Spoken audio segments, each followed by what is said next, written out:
जिसने अपना सारा जीवन देश और समाज के विकास के लिए समर्पित कर दिया। वैज्ञानिक दृष्टिकोण, बेहतर प्लानिंग और चुनौतियों से टकराने के उनके जज्बे ने न केवल राज्य की मुश्किल विकास परियोजनाओं को सहजता से पूरा किया, बल्कि संपूर्ण राज्य की जनता के दिलों में अपनी जगह भी कायम की।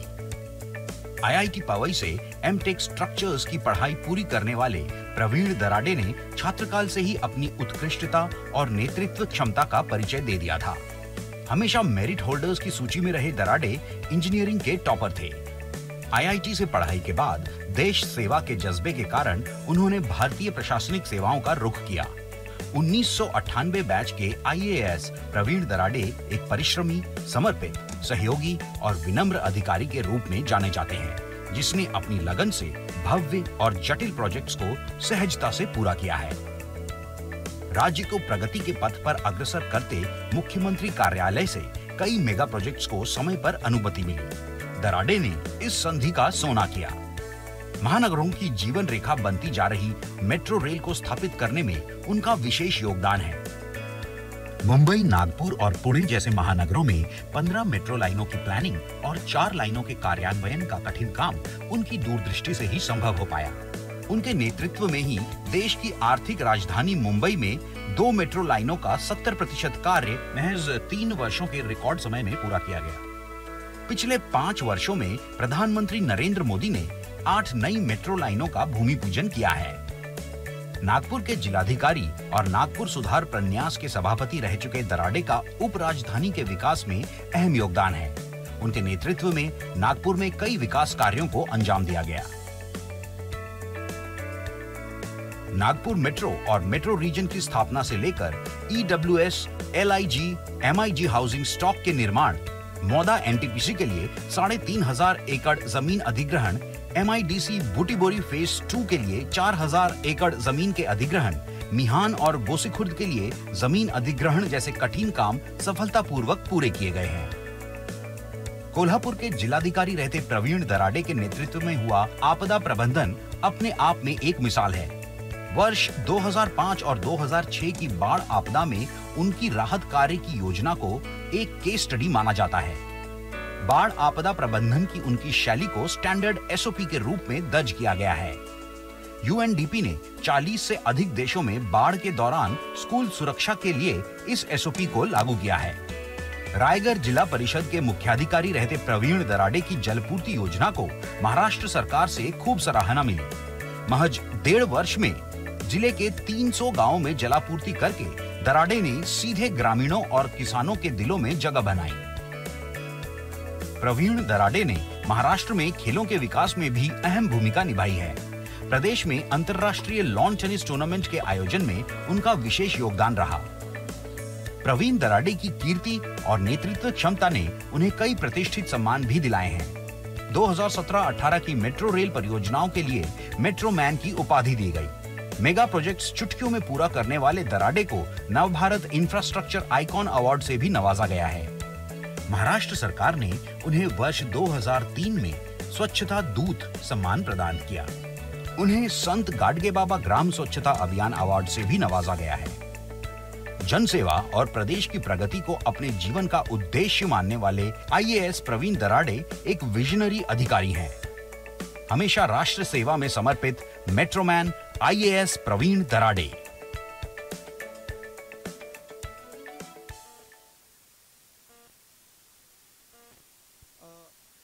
सर्वांसाठी एक अनाउन्समेंट आहे। ज्या मधले कॉलम्स आहेत आपले, त्यात सर्वांनी बसून घ्या। गेस्ट थोड्याच वेळात येतात। साइडच्या सीट्स नंतर ऑक्युपाय करा।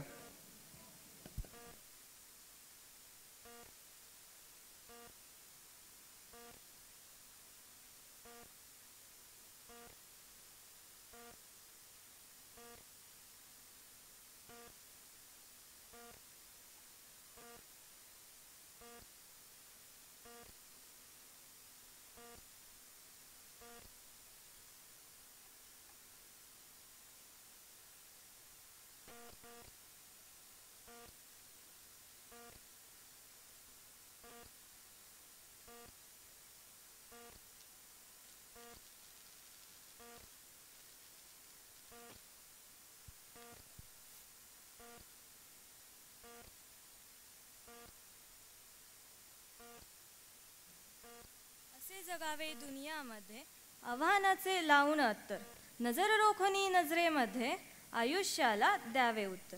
असे दांडगी इच्छा ज्याची मार्ग तयाला मेती सत्तर, नजर रोखणी नजरेमध्ये आयुष्याला द्यावे उत्तर.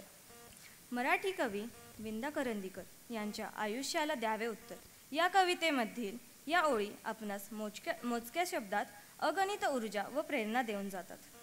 हीच ऊर्जा व प्रेरणा आपल्या अंगी बाळगून विविध स्पर्धा परीक्षांची तयारी करणारे प्रेक्षकगण व आपणास मार्गदर्शन करण्यासाठी इथे उपस्थित असणारे आजचे प्रमुख अतिथी IAS श्री प्रवीण दराडे सर, तसेच COEP टेक्नॉलॉजिकल युनिव्हर्सिटीचे vice chancellor professor SG Bhirud sir, registrar DN Sonawane sir, professor MP Khond sir, CSAC क्लबचे faculty adviser KA Patil sir, फिजिक आणि जिमखानाच्या vice president Nilima Kolhare ma'am, आपणा सर्वांचे सिव्हिल सर्व्हिसेस ॲस्पायरंट्स क्लब आयोजित विवेकमाला 2025 या मालिकेच्या पहिल्या पर्वात मी आदित्य चौगुले आणि मी वेदांती चव्हाण सहर्ष स्वागत करीत आहोत. दीपाच्या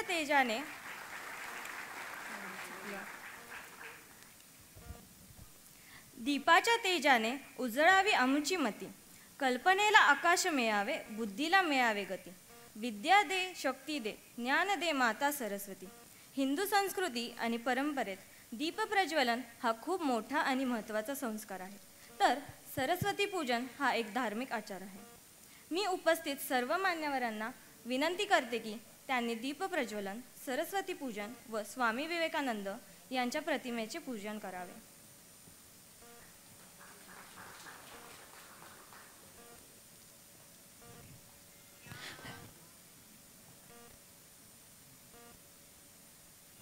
या कुंदे दो तुषार हार धवला, या शुभ्र वस्त्रावृता, या वीणावर दंड मंडित करा, या श्वेत पद्मासना, या ब्रह्माच्युत शंकर प्रभृतिभिः देवै सदा वन्दिता, सा मां पातु सरस्वती भगवती निःशेष जाड्यापहा.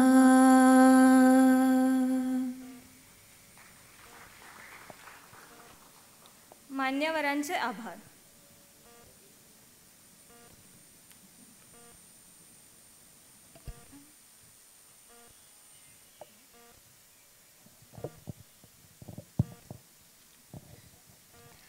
सरस्वतीचे माहेरघर असलेल्या COEP विद्यापीठाची माहिती सांगणारे COEP गीत गाण्यासाठी मी ज्ञानदा खोंडे हिला मंचावर आमंत्रित करते.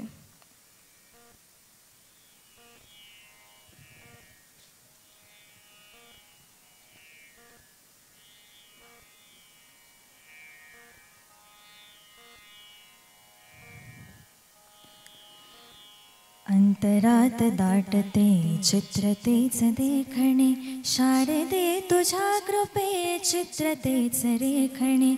अहंतेस स्पर्श दे विनय पूर्ण लाघवी, मम यशात वाढते ती तुझीच थोरवी, ती तुझीच थोरवी. येथे परंपरेचा अभिमान व्यर्थ नाही, सामर्थ्य सत्य चित्त कोणास वंद नाही, कोणास वंद नाही. आजचे अंकुर उद्याच्या आसमंती सूर्य होती, प्रार्थनांची शिवधनुष्ये राम इथले ध्वस्त करीते.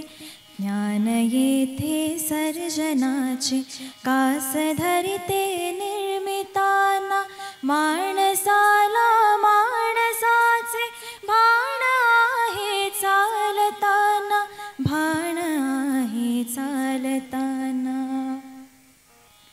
विश्वस्त झेप आहे येथे कलंदरांचे, सृजनात धुंद होणे येथे अतर्क्य नाही, येथे अतर्क्य नाही. पंथ आहे नेहमीचा गुरुवंताच्या बळाचा, पालकांची थाप आहे विनयही निश्राप आहे. या अशा या सर्जनाचा माणसाच्या गौरवाचा स्रोत हा निर्व्याज आहे. दश दिशांना गाज आहे, दश दिशांना गाज आहे.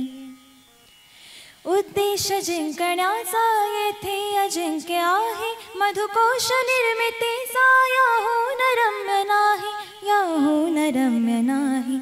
येथे परंपरेचा अभिमान व्यर्थ नाही, सामर्थ्य सत्य चित्त कोणास वंद नाही, कोणास वंद नाही, कोणास वंद नाही. थँक्यू.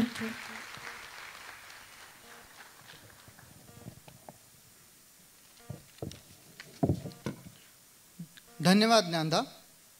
येथे परंपरेचा अभिमान व्यर्थ नाही या गीतातील ओळी वेळोवेळी सार्थ ठरताना आपण पाहू शकतो. COEPला अनेक यशवंत आणि प्रतिभावंत अधिकारी घडवण्याचा वारसा लाभलेला आहे. यासारख्या स्पर्धा परीक्षांची तयारी करणाऱ्या विद्यार्थ्यांसाठी COEP सिव्हिल सर्व्हिसेस ॲस्पायरंट्स क्लब कार्यरत आहे.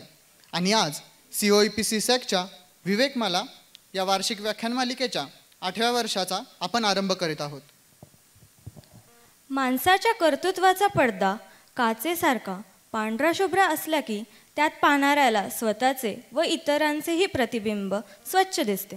अशी प्रतिमा लाभलेले आपले आजचे प्रमुख पाहुणे माननीय श्री IS प्रवीण दराडे सर यांचा सत्कार COEP टेक्नॉलॉजिकल युनिव्हर्सिटीचे vice chancellor Shri SG Birud sir यांनी करावी अशी मी विनंती करते.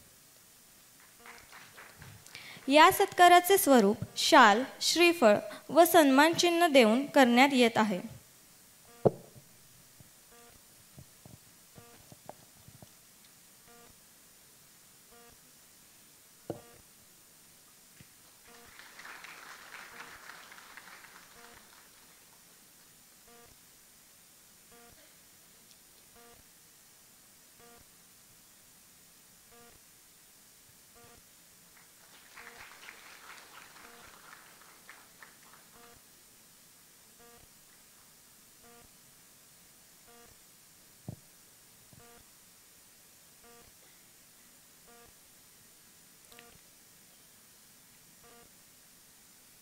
धन्यवाद सर. यानंतर सिव्हिल सर्व्हिसेस ॲस्पायरंट्स क्लबबद्दल आपणा सर्वांना थोडक्यात माहिती देण्यासाठी व विवेकमाला 2025चे प्रास्ताविक सादर करण्यासाठी मी CSACचे faculty adviser Shri KA Patil sir यांना व्यासपीठावर आमंत्रित करतो.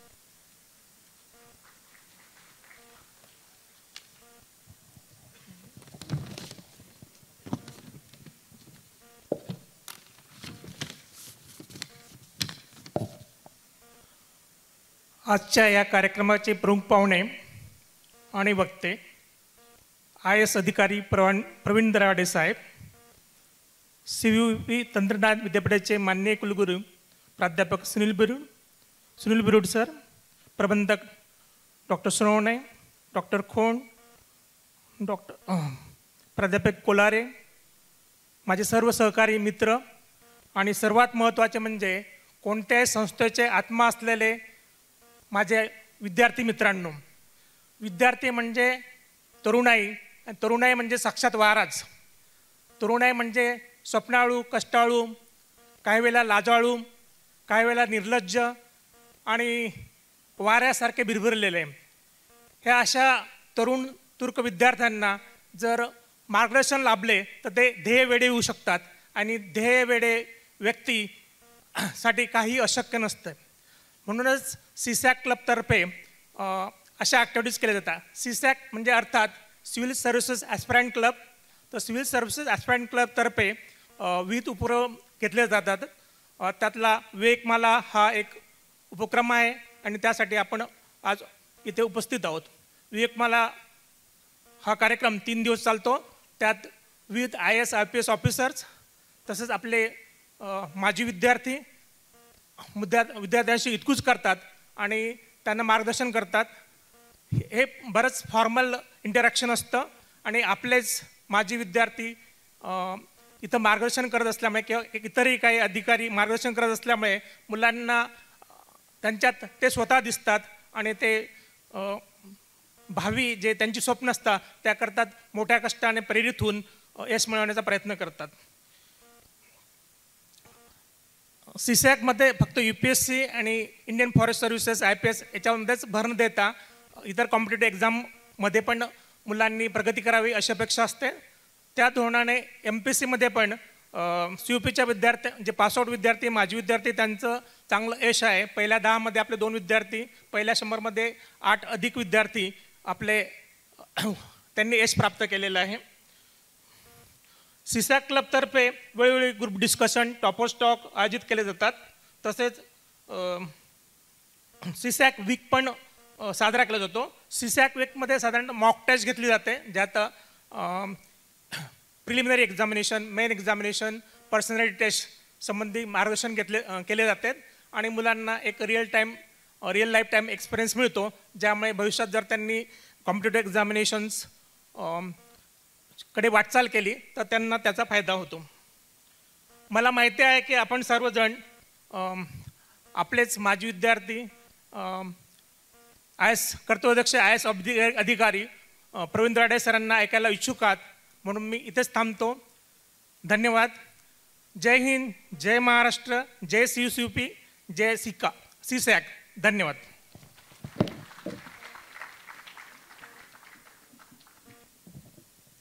धन्यवाद सर.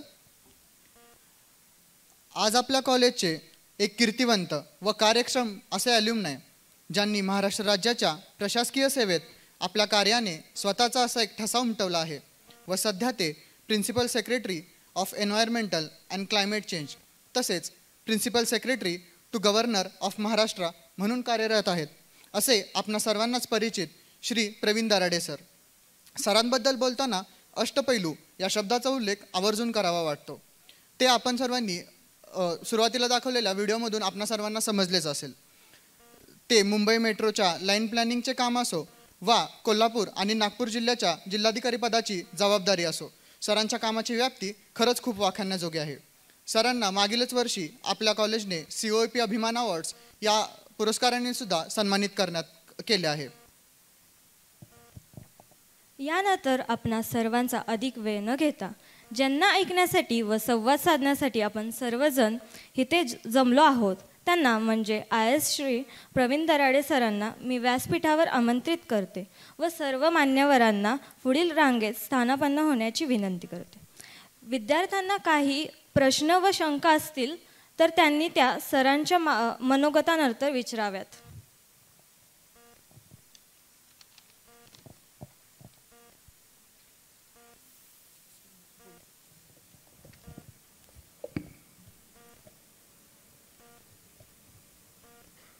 रिस्पेक्टेड डिग्नेटरीज आणि COAP टेक्नॉलॉजी युनिव्हर्सिटीचे सन्माननीय व्हाईस चान्सलर डॉक्टर बेरुड सर, या टेक्नॉलॉजी युनिव्हर्सिटीचे सन्माननीय रजिस्ट्रार आणि या टेक्नॉलॉजी युनिव्हर्सिटीच्या माध्यमातून आपणा सर्वांना सुशिक्षित करण्याचं आणि विद्यार्जनाचं काम करणारे या विद्यापीठाचे सर्व सन्माननीय प्राध्यापक, टीचिंग नॉन टीचिंग स्टाफ आणि या सभागृहामध्ये आपण सर्वजण या COAPमध्ये शिक्षण घेत असणारे माझे सर्व तरुण बंधू आणि भगिनींनो, सिव्हिल सर्व्हिसेस ॲस्पायरंट क्लबच्या माध्यमातून आता COAPमध्ये आपल्याला शिकत असतानाच कॉम्पिटिटिव्ह एक्झामच्या माध्यमातून भविष्यामध्ये कोणकोणत्या संधी उपलब्ध आहेत याबाबतची अधिक व्यापक स्वरूपात माहिती व्हावी, त्या दृष्टिकोनातून हा उपक्रम अधिक व्यापक झालेला आहे. त्याबद्दल मी COAPचे आणि या क्लबचे अभिनंदन करू इच्छितो. आम्ही COAPमध्ये शिकत असताना याबाबतचे क्लब्स खूपच कमी होते. आत्ताच मला VC सरांनी सांगितलं की जवळजवळ 50 ते 60 क्लब अशा विविध ॲक्टिव्हिटीच्या माध्यमातून CUEPमध्ये कार्यरत आहेत. अतिशय आनंदाची बाब आहे.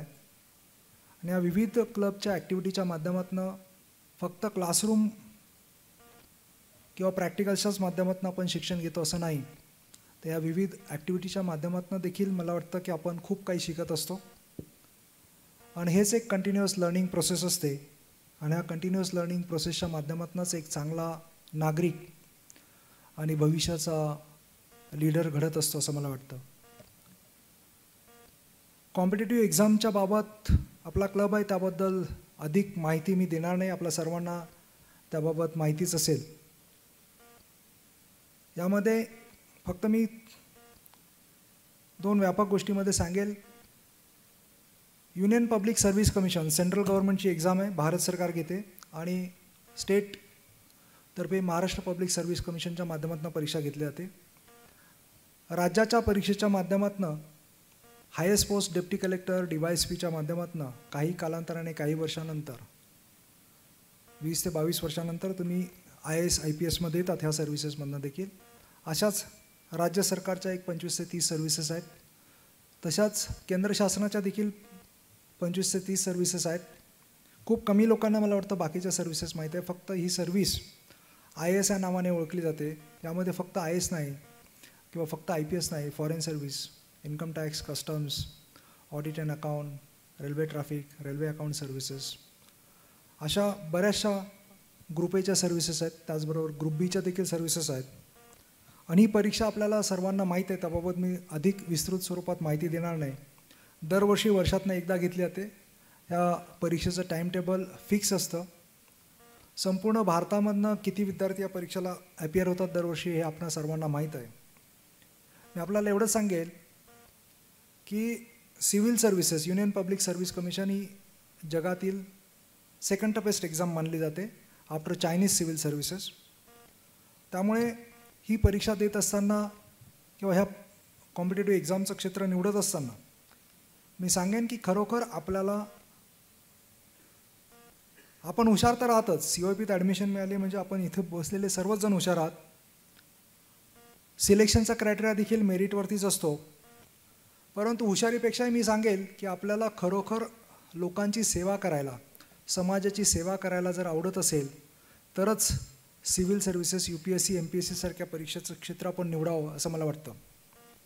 यामध्ये सगळ्यात महत्त्वाची जमेची बाजू काय असते, तर आपल्या स्वतःच्या करिअरसोबतच आपल्या समाजाची, आपल्या समाजामध्ये, आपल्या गावामध्ये किंवा ज्या जिल्ह्यामध्ये तुम्ही काम करत असाल त्या जिल्ह्यामधल्या शेवटच्या घटकापर्यंत, अगदी गरीबातल्या गरीब माणसापर्यंत तुम्ही राज्य शासनाच्या, केंद्र शासनाच्या विविध सेवा पोचवू शकतात.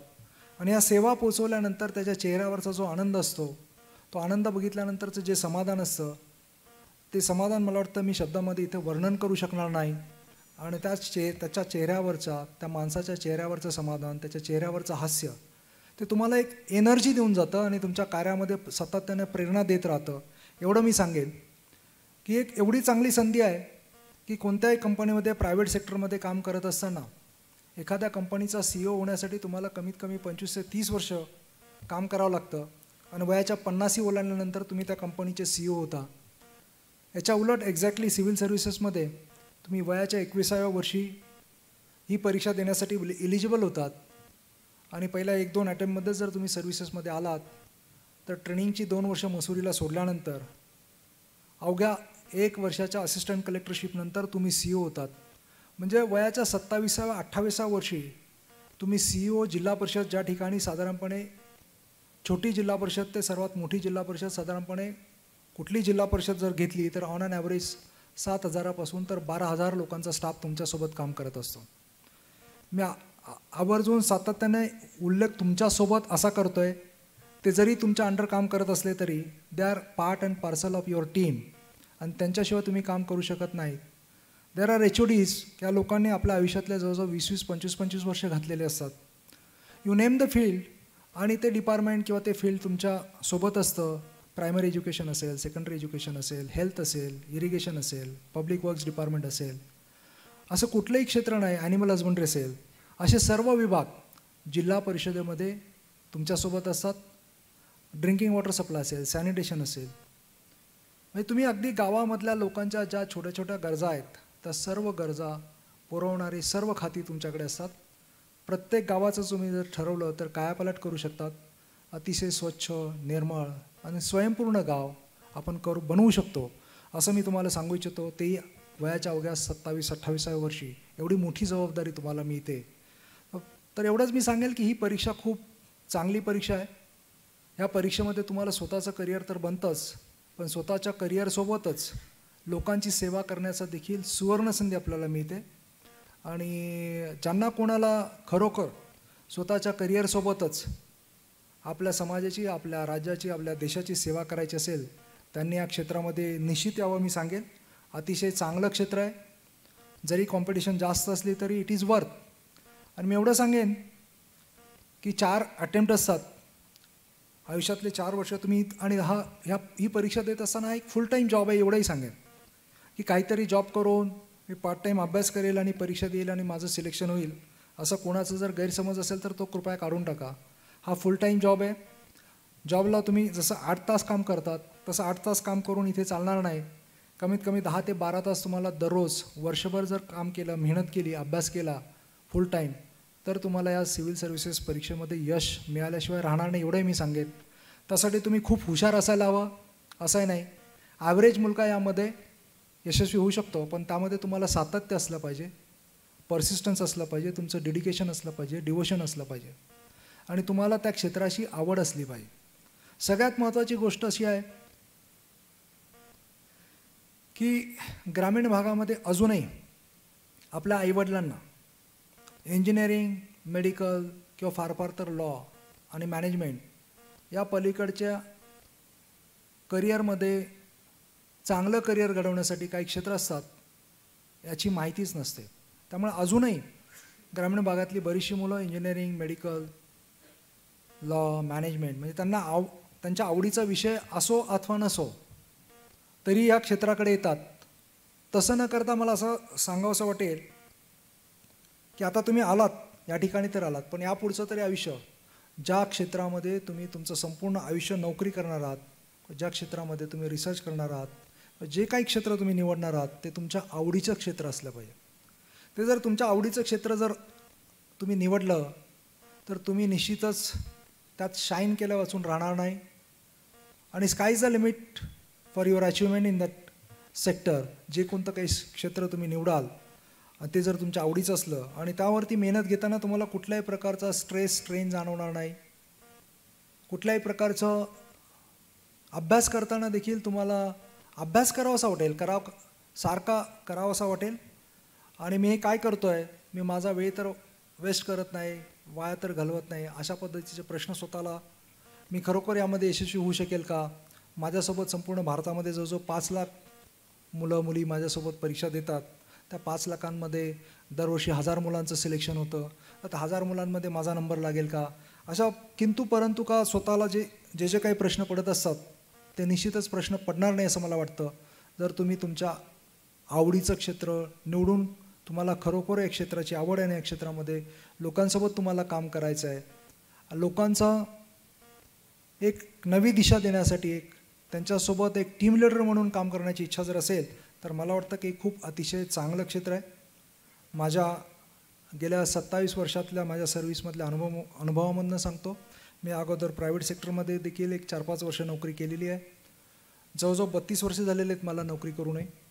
आणि गव्हर्नमेंटमध्ये IAS झाल्यानंतरही 27 वर्ष. तर मी सांगेन की IASचा अनुभव खूप चांगला अनुभव आहे. प्रत्येक क्षेत्रामध्ये खूप काही करू शकलो. आणि मला जर पुन्हा परमेश्वराने जर विचारलं तर पुढच्या जन्मात काय व्हावंसं वाटेल, तर मला वाटतं की मला परत कितीही जन्म दिले तरी पुन्हा सिव्हिल सर्वंट व्हावंसं वाटेल आणि पुन्हा माझ्या देशाची आणि लोकांची सेवा करायला आवडेल. एवढंच मी आजच्या दिनाच्या निमित्ताने सांगेन. मी इथून जास्त बोलण्याऐवजी मी सचिनला सांगितलंच होतं की तुमच्या क्लबच्या मुलांना म्हणजे मोनोलॉगच्या ऐवजी आपण एक इंटरॅक्टिव्ह ठेवू, क्वेश्चन आन्सर स्वरूपात ठेवू. तुम्हाला या सिव्हिल सर्व्हिसेसच्या बाबत, रिअल प्रॅक्टिकल लाईफच्या बाबत ज्या काही शंका असतील की आपण प्रश्न विचारा, त्या प्रश्नांची प्रश्न उत्तराच्या माध्यमातून आपलं आजचं हे सेशन ठेवू, जेणेकरून त्यातनं तुम्हाला ज्या ज्या गोष्टी जाणीव करून घ्यायची आहे त्या सर्व गोष्टी यांचा उलगडा होण्याच्या दृष्टिकोनातून मी तुम्हाला त्याची उत्तरं देण्याचा प्रयत्न करेन. तुमच्या VC सरांना देखील मी सांगितलं की मुलांना चांगली स्टेट ऑफ आर्ट लायब्ररी, त्यांनी मला सांगितलं नवीन लायब्ररी होते, तर त्या ठिकाणी स्टेट ऑफ आर्ट लायब्ररी आणि कॉम्पिटेटिव्ह सिव्हिल सर्व्हिसेसची, मग स्टेट सिव्हिल सर्व्हिस असेल, सेंट्रल सिव्हिल सर्व्हिसेस असेल, याची सर्व पुस्तकं उपलब्ध मी स्वतः उपलब्ध करून देईल. जी जी तुम्हाला पुस्तकं लागतात ती मला सांगा, ती सर्व पुस्तकं माझ्या वतीने मी तुम्हाला उपलब्ध करून देईल. आणि त्यांना सांगितलं की मी अशा पद्धतीची लायब्ररी रात्री 12-1 वाजेपर्यंत जर उघडे ठेवल्यात तर यामध्ये ज्या मुलांना इंटरेस्ट आहे अशी मुलं त्या लायब्ररीमध्ये जाऊन त्यांचा ग्रुप करून चांगल्या पद्धतीने मेहनत करून यशस्वी झाल्याशिवाय राहणार नाही. एवढंच मी बोलतो आणि या ठिकाणी थांबतो. आपण प्रश्न उत्तराच्या माध्यमातून आजचं सेशन करूया, जेणेकरून it will be more interactive आणि मोर इंटरेस्टिंग. थँक्यू, धन्यवाद. मी COEPचे आपल्या सर्वांचे पुन्हा एकदा आभार मानतो. मला आपण बोलावलात, माझा सत्कार केलात आणि आपल्या सर्वांना इंटरॅक्शन करण्याची संधी उपलब्ध करून दिली, त्याबद्दल पुन्हा एकदा आपणा सर्वांचे मनपूर्वक आभार.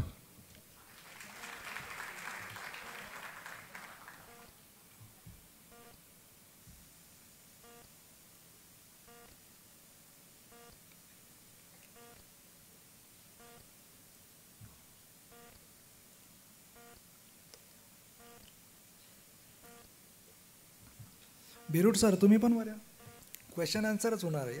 तुम्ही इथूनही प्रश्न विचारू शकता.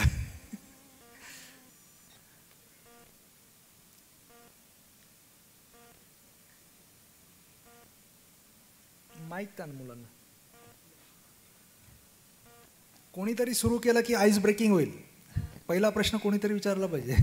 Yes please.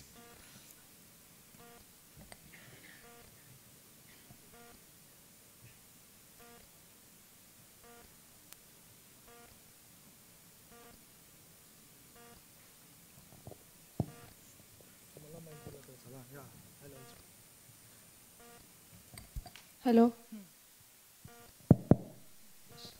नमस्कार सर. माझं नाव अनन्या नितीन देवरे आहे आणि मी आबासाहेब गरवारे कॉलेजची विद्यार्थिनी आहे, पॉलिटिकल सायन्स. माझा प्रश्न असा आहे की अधिकाऱ्यांना नैतिक निर्णय घेताना कुठल्या अडचणींचा सामना करावा लागतो आणि पुढे जे अधिकारी होणार आहेत, I am an aspiring IAS officer, so what suggestions would you like to give for the future aspirants? Thank you. अधिकाऱ्यांनी नेहमी व्हॅल्यूज आणि इथिक्स ह्या सर्व गोष्टींचा विचार करूनच फाईलमध्ये नोटिंग करायचं असतं. आणि सगळ्यात महत्त्वाचं मी सांगायला विसरलो की सिव्हिल सर्व्हिसेसमध्ये आल्यानंतर तुमचे सुरुवातीचे 10 वर्ष खूप महत्त्वाचे असतात. तुमच्या ट्रेनिंगमधले 2 वर्ष, त्यानंतर असिस्टंट कलेक्टर, CO जिल्हा परिषद आणि कलेक्टर म्हणून तुम्ही काम करत असताना त्या जिल्ह्यातले, त्या गावातले लोक तुम्हाला अतिशय बारकाईने बघत असतात. इतरही सिनियर अधिकारी तुम्हाला बघत असतात. पॉलिटिकल बॉसेस देखील तुम्हाला बघत असतात. तुम्ही कशा प्रकारचे अधिकारी आहात याचं इम्प्रेशन तुमच्या पहिल्या 10 वर्षामध्ये होतं. आणि मग सिस्टीममध्ये प्रत्येक अधिकाऱ्याला स्थान असतं, जागा असते आणि your reputation travels faster than you. एकदा त्यांना जर कळलं की तुम्ही स्ट्रेट फॉरवर्ड, प्रामाणिक आणि फास्ट काम करणारे अधिकारी आहात, तर त्याच पद्धतीची कामं तुम्हाला सांगितली जातात. तुम्हाला चुकीची कामं कुठलाही नॉन ऑफिशियल्स, कुठलाही पदाधिकारी किंवा कुठलाही व्यक्ती त्या गावातला, कुठलाही नागरिक सांगत नाही. त्यामुळे तुमची 10 वर्ष खूप महत्त्वाची असतात. आणि मला वाटतं की these are shaping years of your future. आणि तुमच्याकडे कशा पद्धतीची कामं येणार या पहिल्या 10 वर्षामध्येच ठरतं. नमस्कार सर, मी प्रशांत जोशी, SYM टेकचा COEPचा विद्यार्थी आहे.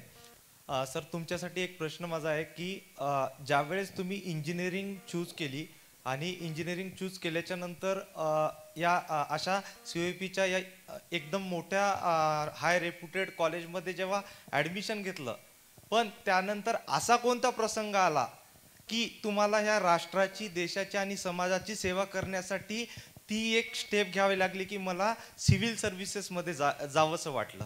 असा कोणता प्रसंग सर तुमच्यासोबत घडला? मी नाशिक जिल्ह्याचा आहे आणि टू बी प्रिसाईज नाशिक जिल्ह्यामधला मनमाड गावातून आलेलो आहे. माझे आई वडील शेतकरी होते. माझी आई 7वी शिकलेली होती. तिला फारसं शिक्षणातलं कळत नसलं तरी तिने फक्त मला एकच वाक्य सांगितलं होतं की आयुष्यामध्ये नोकरी मागणारा होऊ नकोस, नोकरी देणारा हो. तर ते वाक्य मला खूप चांगलं आठवणीत राहिलं. त्यामुळे मी COPत जरी आलो आणि लहानपणापासून ग्रामीण भागातला असल्यामुळे ग्रामीण भागातल्या लोकांच्या समस्या मला माहीत होत्या, शेतकऱ्यांच्या समस्या माहीत होत्या. शेतकऱ्यांना ड्राय भागातलं आल्यामुळे ड्रिंकिंग वॉटर, इरिगेशनच्या समस्या, ग्रामीण भागातल्या रस्त्यांच्या समस्या, ग्रामीण भागातल्या सॅनिटेशनच्या समस्या, त्याचबरोबर हेल्थच्या समस्या, ग्रामीण भागात डॉक्टर्स उपलब्धतेच्या समस्या सगळ्या अतिशय जवळून बघितल्या होत्या. आणि या सर्व समस्या जर सोडवायच्या असतील तर कोणत्या दिशेने गेलं तर सोडवता येईल हे एक सारखं चिंतन लहानपणापासूनच चालू होतं. परंतु माहीत नव्हतं की काय झाल्याने या सर्व समस्यांना उत्तर शोधता येईल. ते COPत आल्यानंतर लाईक माइंडेड अशा पद्धतीची सिव्हिल सर्व्हिसेसची तयारी करणारे आमचे काही सिनियर्स भेटलेत आणि त्यातनं मला उत्तर मिळालं की मी नोकरी मागणारा नाही तर नोकरी देणारा यातनं निश्चितच होऊ शकतो. आणि मला अतिशय आनंद आहे की गेल्या 27 वर्षामध्ये मला वाटतं मी कमीत कमी एक 20,000 तरी लोकांना नोकऱ्या लावल्या असतील. आणि त्याही फक्त आणि फक्त मेरिटवरती, कोणाच्या ओळखीवरती मी नोकऱ्या लावलेल्या नाहीत कोणाला, तर फक्त मेरिटवरती नोकऱ्या लावू शकलो. आता ही महत्त्वाची बाब आहे. ज्यावेळेला तुम्ही स्वतः सर्व्हिसच्या माध्यमातून मेरिटवरती या पदापर्यंत पोचतात त्यावेळेला तुम्हीसुद्धा रिक्रुटमेंट करत असताना हा नियम फॉलो केला पाहिजे. हा जर नियम तुम्ही फॉलो केला, तुमच्या बाबतीत जर सिलेक्शन कमिटीने फॉलो केला नसता तर आज ह्या चेअरमध्ये तुम्ही बसू शकला नसता. त्यामुळे you should be always 100% beyond doubt. Your integrity, honesty should be beyond doubt and you should follow only merit, merit and merit. Don't listen to anybody during the recruitment.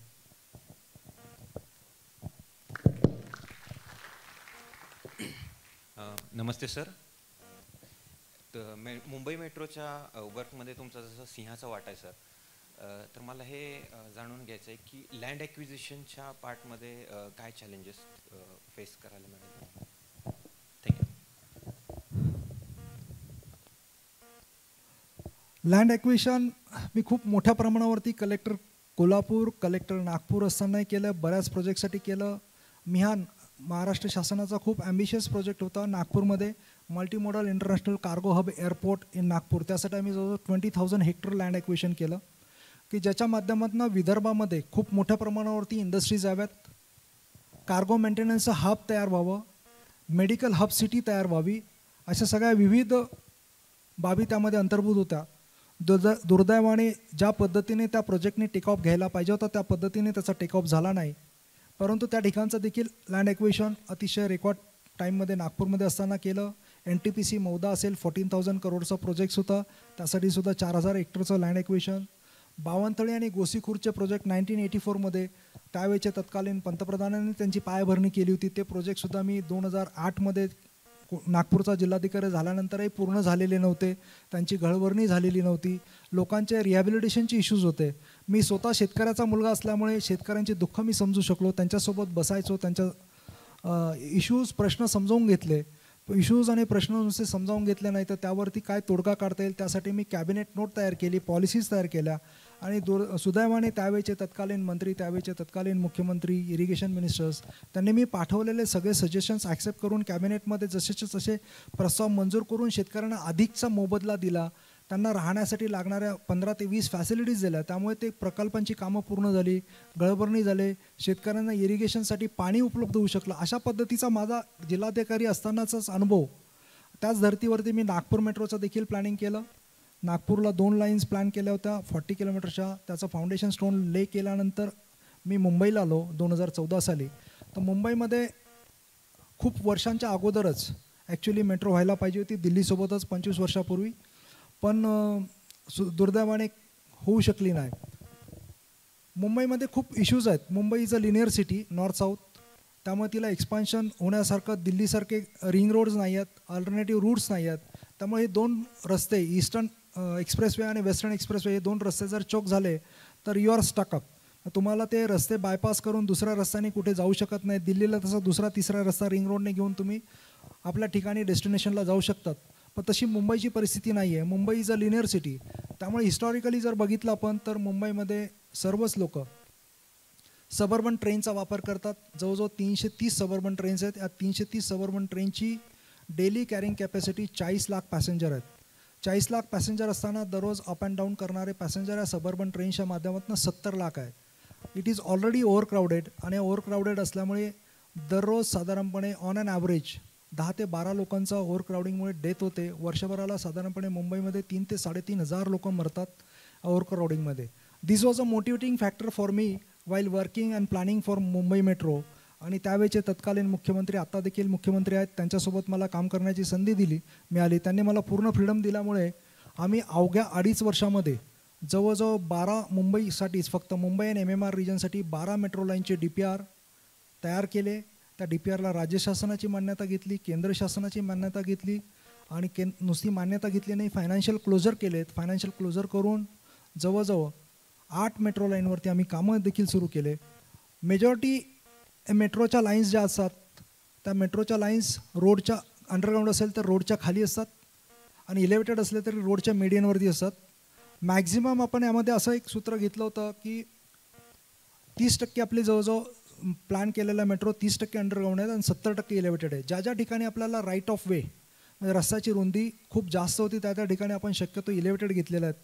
कारण metro at grade is the easiest आणि cheapest. At grade metro करायची असेल तर तुम्हाला साधारणपणे 60 ते 70 कोटी पर kilometre खर्च येतो. तीच मेट्रो इलेव्हेटेड झाली तर तिचा खर्च 250 ते 300 कोटीपर्यंत जातो आणि तीच अंडरग्राऊंड जर केली तर तिचा खर्च 1200 ते 1300 कोटी रुपये पर किलोमीटर जातो.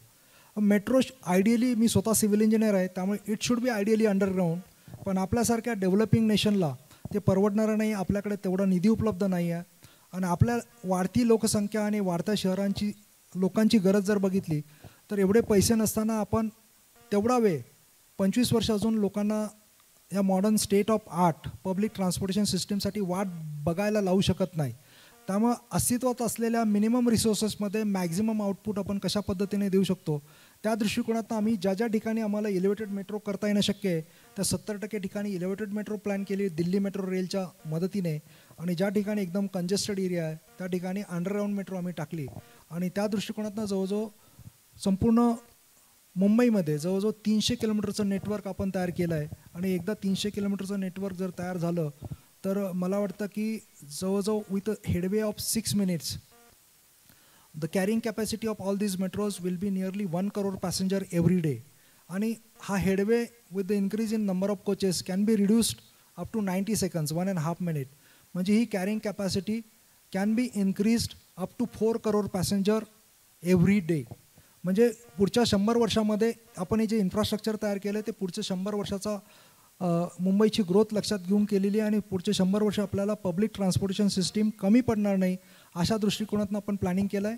आणि यासाठी आम्ही काय केलं की लँड ॲक्विशन करत असताना खूप कमी लँड, प्रत्येक लाईनसाठी साधारणपणे 25 ते 30 हेक्टर मेट्रो कार डेपोसाठी, मेट्रो कार शेडसाठी लँड लागते. आम्ही संपूर्ण मुंबईमध्ये, माझ्यासोबत अतिशय चांगली काम करणारी टीम होती. त्यासाठी आता सध्याचे मुंबईचे कलेक्टर संजय यादव आणि अजून 2 ॲडिशनल कलेक्टर आणि डेप्टी कलेक्टर माझ्यासोबत टीम होती.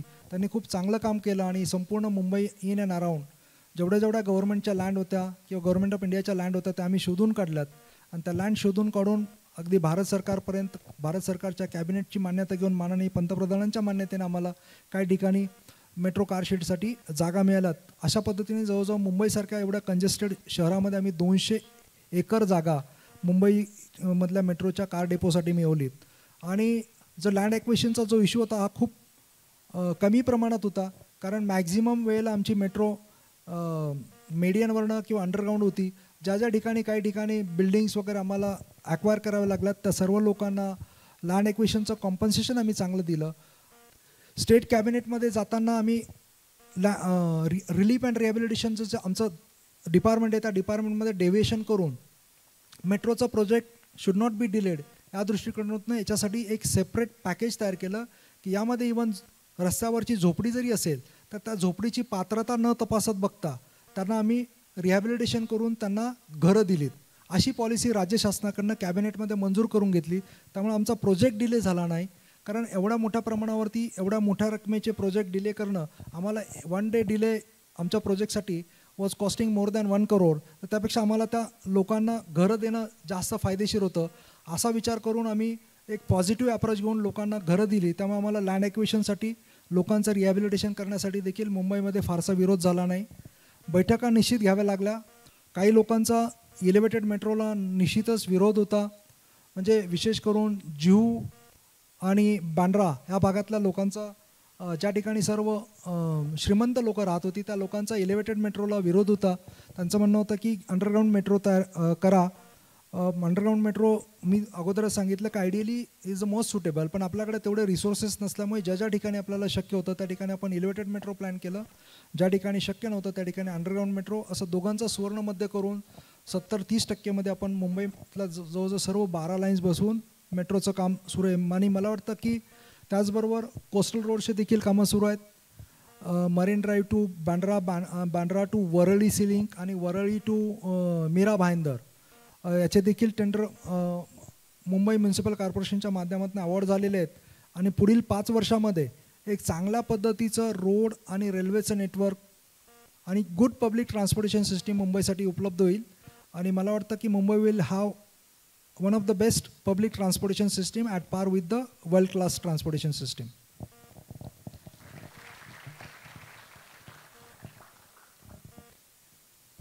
Good evening sir.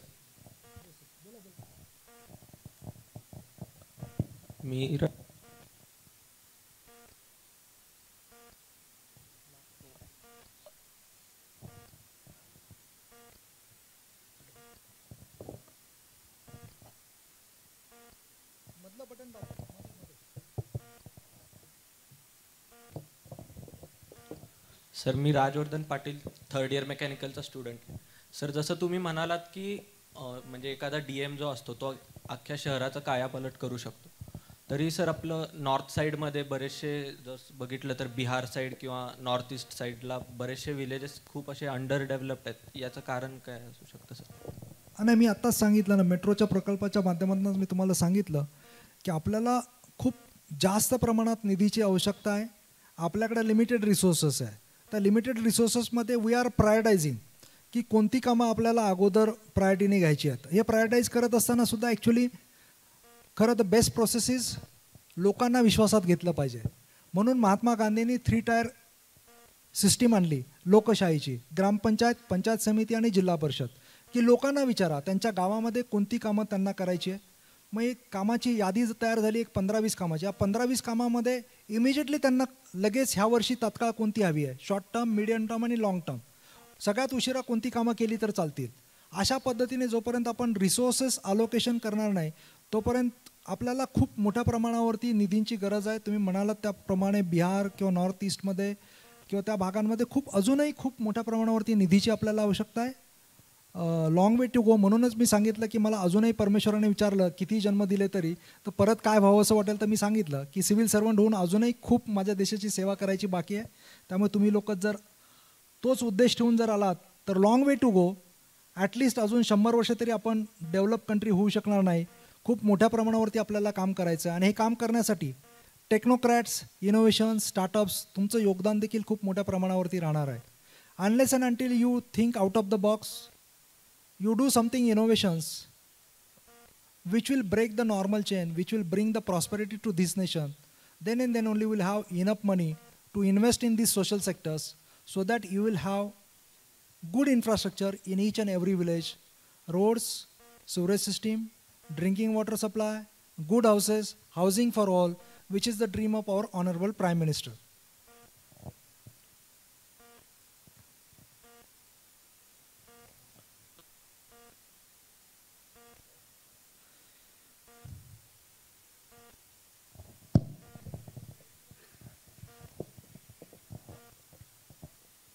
Yes. Good evening sir. मी कृष्णा कदम आहे आणि सिव्हिल इंजिनिअरिंग फर्स्ट इयर VITचा स्टुडंट. सर माझा क्वेश्चन आहे की जर मी फायनली ठरवलं आहे की मला UPSCमध्येच करायचं आहे, तर फर्स्ट इयरमध्ये अशा 3-4 स्टडी रिलेटेड काय स्टेप्स असू शकतात ज्या मी सुरुवातीलाच घेऊ शकतो माझी फर्स्ट स्टेप UPSCसाठी? थँक्यू. मी तर सांगेल की फर्स्ट इयर सेकंड इयरला अजिबातच सिव्हिल सर्व्हिसेसचे अभ्यास करण्याची आवश्यकता नाही. तुमचं इंजिनिअरिंग तुम्ही सिरियसली फर्स्ट इयर आणि सेकंड इयर करा. थर्ड इयर नंतर तुम्ही अभ्यासाला इकडे सुरुवात केली तरी मोर दॅन सफिशियंट आहे. यासाठी तुम्ही 11वी-12वीची NCERTची पुस्तकं वाचा. हिस्ट्री, जॉग्रफी, इकॉनॉमिक्स आणि सायन्स, त्यामध्ये मग अगदी फिजिक्स, केमिस्ट्री आणि बायोलॉजी ही सुद्धा जनरल नॉलेजसाठी तुम्हाला खूप उपयोगाची आहे. त्यामध्ये मग इकॉनॉमिक्समध्ये दत्ता आणि सुंदरामची पुस्तक आहे बेसिक. कॉन्स्टिट्यूशनचं DD बसूचं पुस्तक आहे बेसिक, की ज्यामुळे इंडियन कॉन्स्टिट्यूशन काय हे तर मी सांगेल की प्रत्येक विद्यार्थ्यांनी वाचलं पाहिजे. प्रत्येक विद्यार्थ्याला माहीत असलं पाहिजे की कॉन्स्टिट्यूशनने मला काय अधिकार दिले आणि माझी कर्तव्य काय या देशाच्या प्रती. जोपर्यंत तुम्ही कॉन्स्टिट्यूशन वाचणार नाही तोपर्यंत तुम्हाला कळणार नाही. त्यामुळे कॉन्स्टिट्यूशन आणि इकॉनॉमिक्स तर प्रत्येक विद्यार्थ्यांनी वाचलं पाहिजे.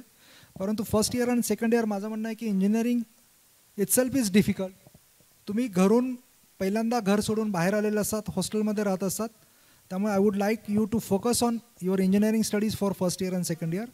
Then you start studying for competitive in third year and final year.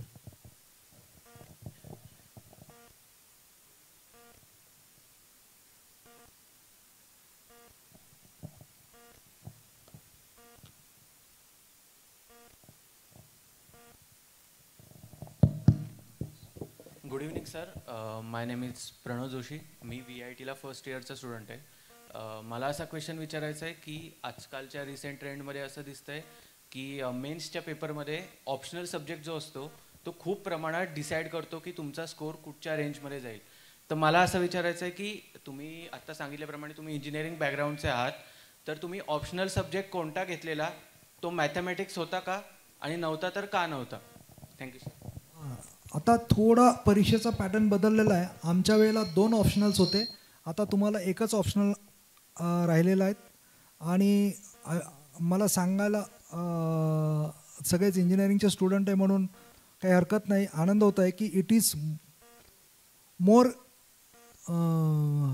In your favour now. म्हणजे this syllabus and this exam pattern is more favouring engineering student, because aptitude आणि हे बाकीच्या आर्ट्स आणि कॉमर्सच्या विद्यार्थ्यांना तेवढं मॅथमॅटिकल ॲबिलिटीज नसतात असं मी म्हणणार नाही, परंतु ते तेवढा अभ्यास करत नाही, त्यामुळे त्यांना तो कठीण विषय वाटतो.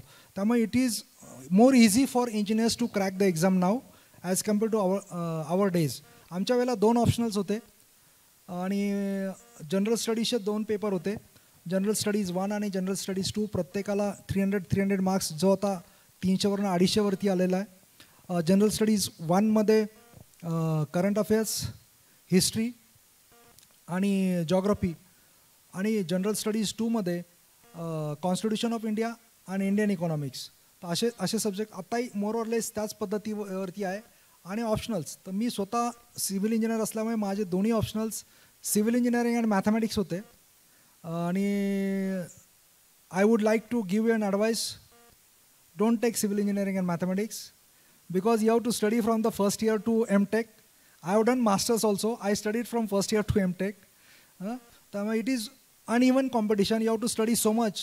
Whatever you have studied for the last 4 years plus 1.5 years as masters, you have to study everything, and that too in so much of depth. And then again maths also up to the post graduation level. It is better to take other subjects. माझ्यासोबत engineer झालेले माझ्यासोबतच्या बऱ्याच मित्रांनी ह्युमॅनिटीचे subject घेतले होते, Marathi literature, history, आणि that too from Marathi medium. आता मीडियमचा पण प्रश्न राहिलेला नाही आहे. तुम्ही तुमच्या मदर टंगमधनं परीक्षा देऊ शकता. तर तोही एक ॲडव्हान्टेज आहे. म्हणजे language is also not a barrier, की बाबा आपल्याला कोणाला वाटत असेल की माझं इंग्रजी एवढं चांगलं नाही, माझं इंग्रजीवरती प्रभुत्व नाही आहे, तर इंग्रजीचा न्यूनगंड बाळगण्याची पण आवश्यकता नाही आहे. त्यामुळे तुम्ही तुमच्या मदर टंगमधनं देखील परीक्षा देऊ शकता. मी इंग्रजी मीडियममधनंच परीक्षा दिली होती. माझे ऑप्शनल्स सिव्हिल इंजिनिअरिंग आणि मॅथमॅटिक्सच होते, आणि my score use to be among the top 25 all over India in civil engineering also. Fortunately thanks to the COEP. कारण मला त्यावेळेच्या माझ्या प्रोफेसरांनी ज्या पद्धतीने शिकवलं, मला मॅथमॅटिक्स शिकवलं PN वर्टीकर आणि JN वर्टीकर, मला वाटत नाही आता कोणी इथे बसलेल्या क्लासरूममधले त्यांची पुस्तकं कोणी वापरत असेल. त्यांनी मला शिकवलं, मी त्यांचीच पुस्तकं वापरली. त्यांच्याच पुस्तकांमधले अनसॉल्व क्वेश्चनसुद्धा मी सगळे सोडवायचो आणि असा एकही प्रश्न नव्हता की जो मला येत नाही. त्यामुळे अशी आमच्या वेळेला खूप इन्स्पायरिंग टीचर्स होते. तुमच्या वेळेलाही वेगळ्या पद्धतीचे इन्स्पायरिंग निश्चितच असतील, त्यात मला शंका नाही आहे. तर त्यामुळे I would like to advise you, take the subject of your choice. Just you have studied engineering म्हणून इंजिनिअरिंग घेण्याचा अट्टास नको. तुम्ही खरोखर इंजिनिअरिंग खूप सिन्सिअरली केलं असेल, सिरियसली केलं असेल, if you are very good in engineering, काहीच हरकत नाही इंजिनिअरिंग घ्यायला. You can be through with engineering and mathematics or physics also.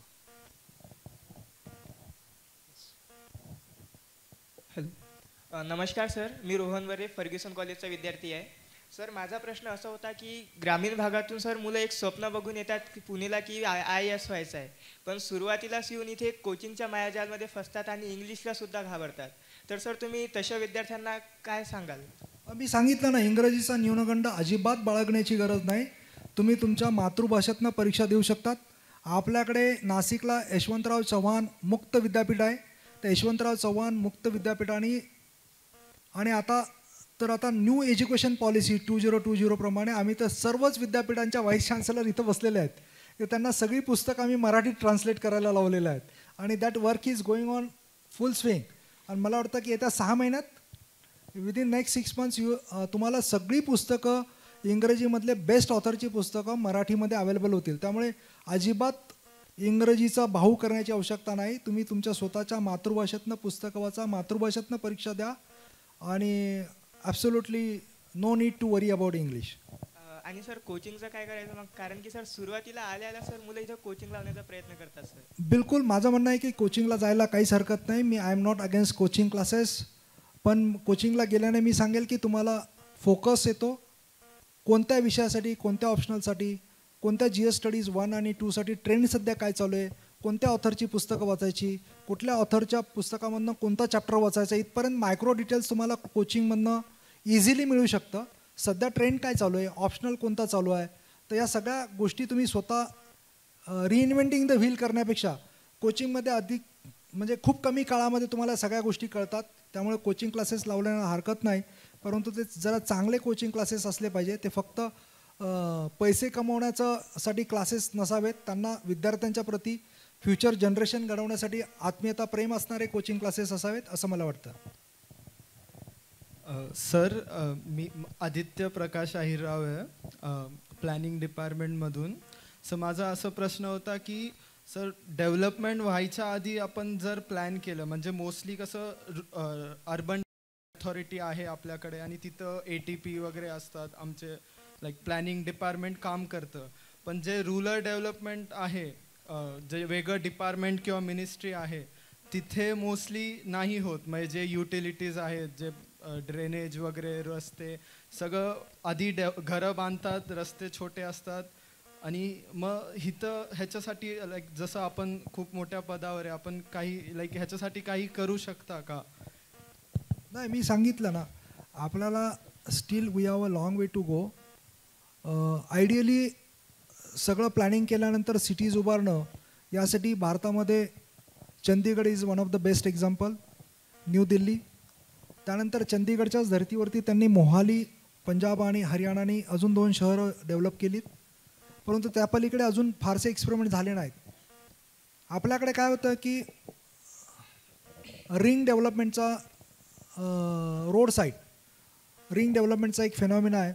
त्यामुळे ज्या ज्या ठिकाणी रस्त्यांचं नेटवर्क जातं त्या त्या ठिकाणी आपली डेव्हलपमेंट त्या रस्त्याच्या कडेला, त्या रस्त्याच्या बाजूने होत राहते. त्यामुळे माझं म्हणणं आहे की आपण रस्ते जर चांगल्या पद्धतीने सुरुवातीपासूनच रुंद आणि मोठे जर डेव्हलप केले तर आपोआपच आपल्या शहरांना फार रिडेव्हलपमेंट करत असताना फार ॲक्विशन करावं लागणार नाही, फार घरं तोडावे लागणार नाही रस्ता रुंदीकरणासाठी आणि लागणारं इन्फ्रास्ट्रक्चर, त्यासाठी लागणारं ड्रेनेज सिस्टीम, वॉटर सप्लाय सिस्टीमचे जाळे टाकण्यासाठी देखील फारशा अडचणी येणार नाही. तर सगळ्यात महत्त्वाचं काय तर आपले रस्ते सुरुवातीपासूनच जर जास्त रुंद जर राहिले तर मला वाटतं की त्याला फारशी अडचण येणार नाही. त्याचप्रमाणे ग्रामीण भागात देखील जी जुनी गावं आहेत, त्या गावांमध्ये गावठाण एरियामध्ये बऱ्याचशा समस्या असतात, परंतु जी नवीन ग्रामीण भागामध्ये देखील जी आता शेतकरी घरं बांधायला लागले, ते आपापल्या प्रत्येकजण आपापल्या शेतामध्ये घर बांधायला लागलात. त्यामुळे उलटं त्या ठिकाणी सुविधा पुरवणं अधिक कठीण जायला लागलं आहे. त्यामुळे अशा पद्धतीने न करता प्लॅन डेव्हलपमेंट जर झाली ग्रामीण आणि शहरी भागांमध्ये दोन्ही ठिकाणी, तर that will be the best. त्या दृष्टिकोनातून आपल्याला खूप मोठ्या प्रमाणावरती प्लॅनरची गरज आहे. आतला सध्या आपल्याकडे उपलब्ध असलेले प्लॅनर्स शहरी भागासाठी देखील सफिशियंट नाही आहेत. मग आपण ब्राऊनफील्ड डेव्हलपमेंट करतो, ज्या ठिकाणी ऑलरेडी शहरं म्हणजे गावातून मोठं शहर झालं, मग त्या ठिकाणी आपण नगरपंचायत करतो, नगरपंचायतची म्युन्सिपल कॉर्पोरेशन करतो, म्युन्सिपल कॉर्पोरेशनची मोठी म्युन्सिपल कॉर्पोरेशन करतो, आणि हे करत असताना मग रेट्रोफिटिंग करतो. मग त्यासाठी मग काही घरांची काही जागा, काही दुकानांची जागा रस्ते रुंदीकरण तुमचं बेसिक इन्फ्रास्ट्रक्चरसाठी जाते, तर ते ब्राऊनफील्ड डेव्हलपमेंट म्हणतो. त्यासाठी best will be greenfield development. पण ग्रीनफील्ड डेव्हलपमेंटसाठी एवढ्या मोठ्या प्रमाणावरती आपल्याकडे अजूनही निधी उपलब्ध नाही आहे, आणि अशा पद्धतीची शहरं that will be most ideal development.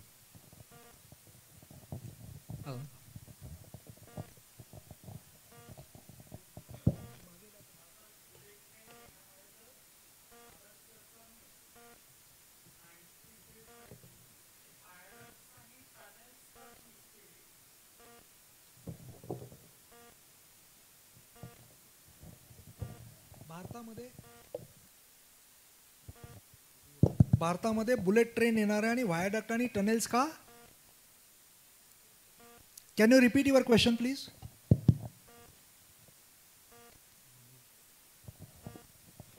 Good evening, sir. I am Siddharth Patel from SY BTech Civil. Bullet train is coming to India next year, but Government of India chose viaducts and tunnels for their construction. Why? It is very simple. I just told you in metro also, wherever we have more land width, more right of way available on the road, we have gone elevated. Wherever there is no land available, we have gone underground for the metros. Similarly, in case of bullet train also, we have gone on elevated because the speed of bullet train is minimum 300 km per hour. And if we construct the bullet train at grade, huge land acquisition issue is first issue. Second issue is crossing of this track by animals and by men. We are 140 crores. It's a huge population. It's a big country. So we cannot tolerate anyone coming on this track. That's why it is on viaduct and in tunnel, because the speed will be more than 300 km per hour.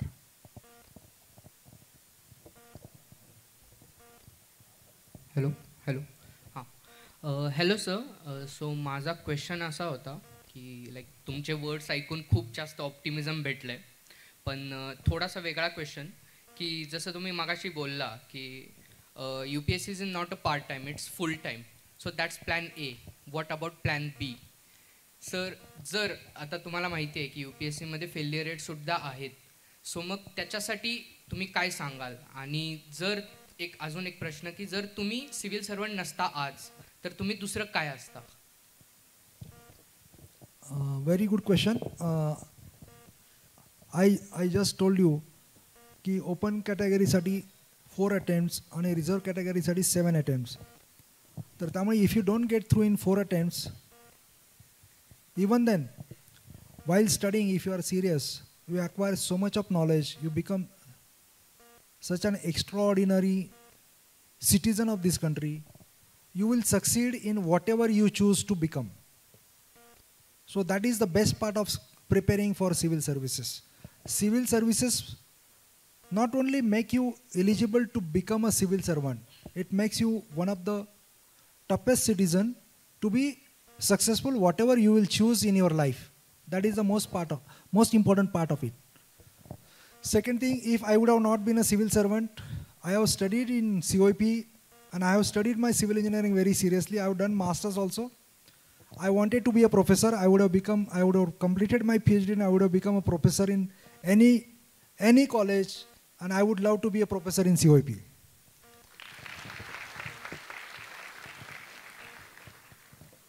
नमस्कार sir, माझं नाव वाघमारे प्रज्वलित दीप. मी सध्या आता आबासाहेब गरारे महाविद्यालयामध्ये शिकत आहे. Sir, माझे 2 क्वेश्चन आहेत. की पहिला क्वेश्चन असा आहे की UPSCमध्ये 250 मार्काचा इतिहास हा पेपर आहे. सर, क्वेश्चन असा आहे की खरंच इथिक्सचा अभ्यास केला, नीतिशास्त्राचा अभ्यास केल्यामुळे माणूस नीतिमान होऊ शकतो का? जर हो असेल उत्तर, तर आपल्या गावाकडे आपले जे आईवडील असतात ते शेतामध्ये राबतात, त्यांना नीतीचं नावसुद्धा माहीत नसतात, ते कसं नीतिमान असतात? हा पहिला क्वेश्चन. लागूनच दुसरा क्वेश्चन असा आहे सर की आपल्याला माहीत आहे की दोघांमध्ये कंपॅरिझन करूया सर. एक पॉलिटिक्स आणि एक आपलं सिव्हिल प्रशासकीय सेवा. जर पॉलिटिक्सचा विचार केला, जर सर जे आपले रिप्रेझेंटेटिव्ह असतात ते टेम्पररी असतात, त्यांचा 5-5 वर्षाचा कालावधी मोजून दिलेला असतो. त्याच काळजीपोटी ते 5 वर्षात का होईना पण काहीतरी समाजामध्ये काम करण्याचा प्रयत्न करत असतात. जर दुसऱ्या बाजूला आपण अधिकाऱ्यांचं बोलणं जर केलं, प्रशासकीय अधिकाऱ्यांचं, सर जसं पॉलिटिक्स राजकारणी माणसाचं जसं 5-5 वर्षांमध्ये चाळणी केली जाते, तसेच प्रशासकीय अधिकाऱ्यांचं काही 2-3 वर्षानंतर त्यांची चाळणी झाली पाहिजे का? आपण आत्ता पाहतोय की करप्शन किती वाढलेलं आहे, त्याबद्दल तुम्हाला काय वाटतंय? कारण माझं स्वतःचं आकलन असं आहे सर की पद मिळवण्यापेक्षा ते पद शेवटपर्यंत टिकवून राहणं हे सिव्हिल सर्व्हिस अधिकाऱ्यासाठी सर्वात महत्त्वाचं असतं. तुम्हाला काय वाटतं सर, याच्याबद्दल सांगा थोडक्यात.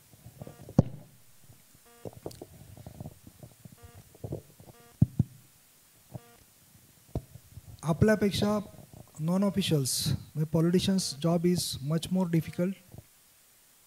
They have to face the people, they have to appear for exam like us every 5 years. त्यामुळे if we civil servant, if we understand them and if we start working together as a one team, we can definitely deliver, we can do much better instead of fighting, instead of struggling with the politicians. But there are certain things which you cannot do. ज्या काही गोष्टी असतात की ज्या तुम्हाला करता येणे शक्य नसतात, नियमात न बसणाऱ्या असतात, त्या नियमात कशा बसवायच्या तर ते तुम्हाला सांगता आलं पाहिजे. ते सिव्हिल सर्वंटचं काम आहे. You are trained for that, you are educated, you get training for 2 years in Mussoorie, आणि कशा पद्धतीने त्या गोष्टी नियमात बसवल्याने पॉलिटिशियनचाही प्रश्न सुटणार आहे आणि आपलाही प्रश्न सुटणार आहे. हे स्किल तुमच्यामध्ये असलं तर मला वाटतं की कधीच अडचण येत नाही. सिव्हिल सर्वंटची दर 2 वर्षांची मॅक्झिमम टर्म आहे. 2 वर्षानंतर त्याची बदली तेवढ्यासाठीच होत असते. आणि मी जसं सांगितलं की पहिले 10 वर्ष तुमच्या करिअरमधले खूप महत्त्वाचे असतात आणि प्रत्येकजण तुम्हाला बघत असतो. प्रत्येक पॉलिटिकल पार्टीचे लीडर्स, समाज, सिनियर ब्युरोक्रॅट्स, आणि तुम्ही कशा पद्धतीचे अधिकारी आहात ते सगळ्यांना चांगलं माहीत असतं.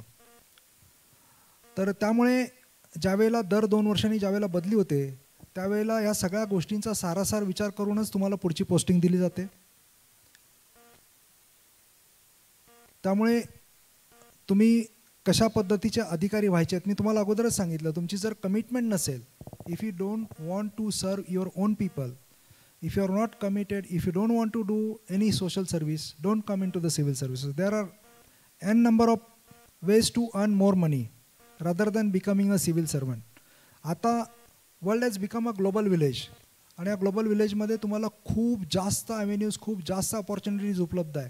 त्यामुळे सिव्हिल सर्व्हिसेसमध्ये येऊनच पैसे कमवू शकतो चुकीच्या मार्गाने, भ्रष्ट मार्गाने, आणि पैसे कमवण्यासाठी मला सिव्हिल सर्व्हिसेसमध्ये यायचं आहे असं कोणाला जर वाटत असेल तर मी सांगेन की कृपा करून येऊ नका.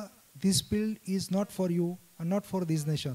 You will not do any good for this nation by coming into the civil services.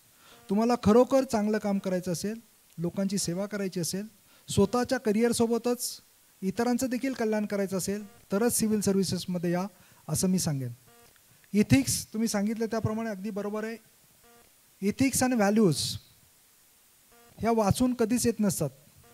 तुम्ही लहानपणापासून तुमचे आईवडील त्यांना तुम्ही खूप अतिशय चांगल्या पद्धतीने बारकाईने बघत असतात आणि त्यांचं आचरण देखील करत असतात. तुमच्या घरातले मोठे भाऊ बहिणी असतील, भावंड असतील, त्यांना देखील बघत असतात.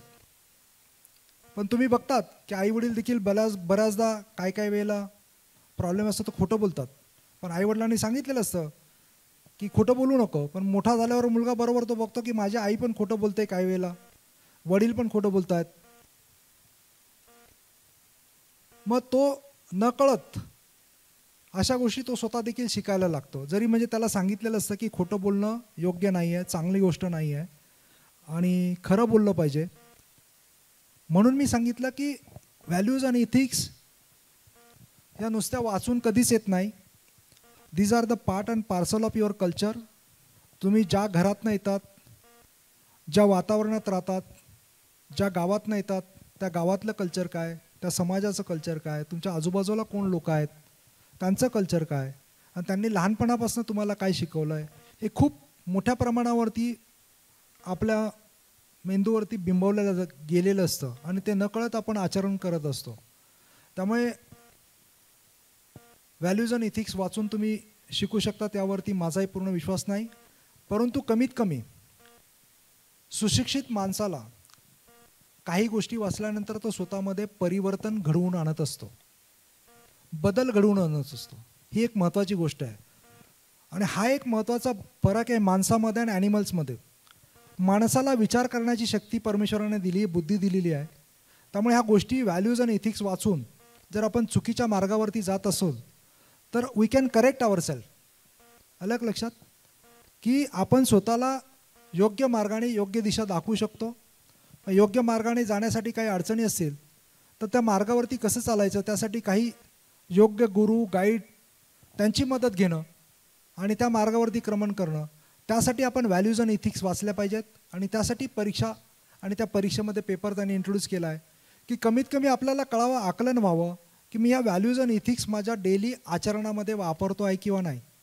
नसेल वापरत तर मी काय बदल केला पाहिजे की जेणेकरून माझ्यासोबतच इतरांचंही आयुष्य अधिक चांगलं कसं होईल.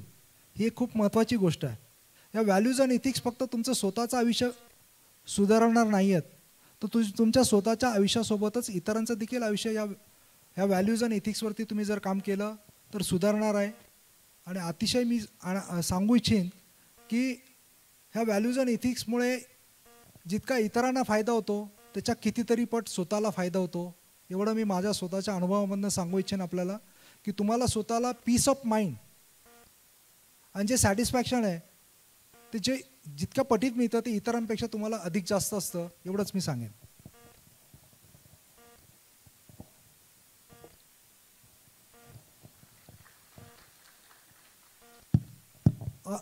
एक दोन गोष्टी मी माझ्या अनुभवातल्या सांगतो, फक्त मी नावं घेणार नाही. मी जिल्हाधिकारी कोल्हापूर असताना तुम्ही सांगितलं की पॉलिटिशियनला काहीतरी करून दाखवायचं असतं, तर त्यावेळेला 2005ची गोष्ट आहे. त्यावेळेला कोल्हापूरमध्ये पूर आला होता 2005-06. तुम्ही त्यावेळेला खूपच लहान असाल. आणि त्याच वेळेला वर्ल्ड चॅम्पियनशिप इन शूटिंग चालू होती. कोल्हापूरची एक मुलगी तेजस्विनी सावंत, तिला वर्ल्ड चॅम्पियनशिपमध्ये गोल्ड मेडल मिळालं होतं. त्यावेळेचे तत्कालीन मोठे मंत्री कोल्हापूरला आले होते आणि ते मला म्हणाले की मला या मुलीच्या घरी जायचं आहे, आपण जाऊया. मी त्यांना घेऊन गेलो. ती मुलगी अतिशय सामान्य कुटुंबातली, तिच्या वडिलांचं संपूर्ण योगदान आपल्या देशाच्या रक्षणासाठी आर्मीमध्ये होते ते आणि भाड्याच्या घरामध्ये राहत होते. तर यांची सुधारणा करण्यासाठी मला ह्या मुलीला क्लास 1 जॉब द्यायचा. आता पॉलिटिशियनचं थिंकिंग बघा, he is so positive. He wanted to give a class 1 job. त्या मुलीला क्लास 1चा जॉब द्यायचा. तर कसं देता येईल, देता येतो का, त्यांनी पहिला प्रश्न विचारला, देता येतो का. त्यामुळे bureaucrat should have a knowledge. We are suppose to be learned. प्रत्येक गोष्ट आपण वाचून अभ्यास करून ठेवली पाहिजे, आपल्याला माहिती असली पाहिजे. तर म्हटलं सर आपल्याला देता येत नाही, सध्याचे आपले MPSCचे रूल आपल्याला परमिट करत नाही. कुठल्याही व्यक्तीमध्ये कितीही जास्त मेरिट असलं तरी आपण त्यांना डायरेक्टली क्लास 1 ऑफिसर म्हणून अपॉइंट करू शकत नाही. मग त्यासाठी काय केलं पाहिजे. म्हटलं आपल्याला MPSCचे रूल्स बदलले पाहिजेत. तर MPSCचे रूल कसे बदलायचे. मी म्हटलं सर आपण कॅबिनेटमध्ये जाऊन अशा सर्टन कॅटेगरीच्या मेरिटोरियस स्टुडंटसाठी क्लास 1 म्हणून डायरेक्टली अपॉइंटमेंट करण्याचे अधिकार आपल्याला राज्य शासनाला, मुख्यमंत्र्यांना आणि उपमुख्यमंत्र्यांना कॅबिनेटमध्ये घेऊ शकतो. आणि तशा पद्धतीचा ठराव करून असेंब्लीमध्ये जाऊन कायद्यामध्ये बदल करावा लागेल. त्या पद्धतीचा त्यांनी बदल केला. आणि त्यानंतर मला सांगायला अतिशय आनंद होतो आहे की आता महाराष्ट्र हे एक राज्य असं आहे की ज्या राज्यामध्ये पंजाब आणि हरियाणाप्रमाणेच आपण इंटरनॅशनल, ऑलिम्पिक आणि एशियन गेम्समध्ये 1st, 2nd, 3rd पोझिशन आलेल्या सर्व खेळाडूंना डायरेक्टली क्लास 1 म्हणून अपॉइंटमेंट देतो. Deputy collector, DYSP, sales tax officers और district sports officer as per their choice. म्हणजे पॉलिटिशियनला तुम्हाला सांगता आलं पाहिजे, त्यांना काहीतरी गोष्ट करायची की नाही. आता मी म्हटलं असतो, ॲरोगंटली बोललो असतो की नाही असं काही करता येत नाही सर, नियम काय परमिट करत नाही.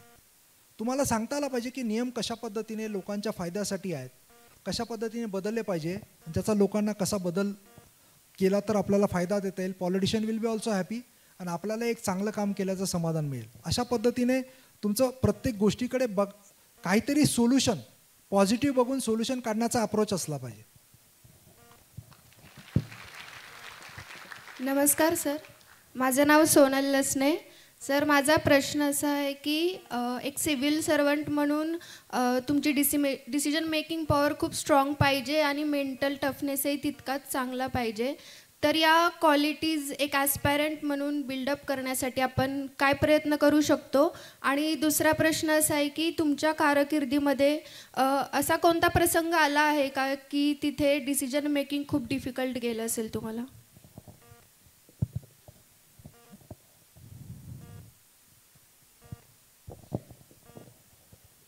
माणसाचं एक ह्युमन इन्स्टिंक्ट असतं.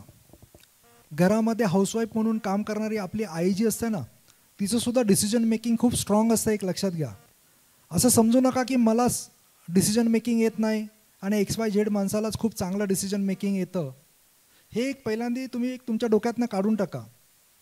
इथं बसलेल्या हॉलमधले तुम्ही सर्वजण आउटस्टँडिंग आहात इन मेकिंग युअर डिसिजन. त्यामुळेच तुम्ही आज COEPमध्ये आहात.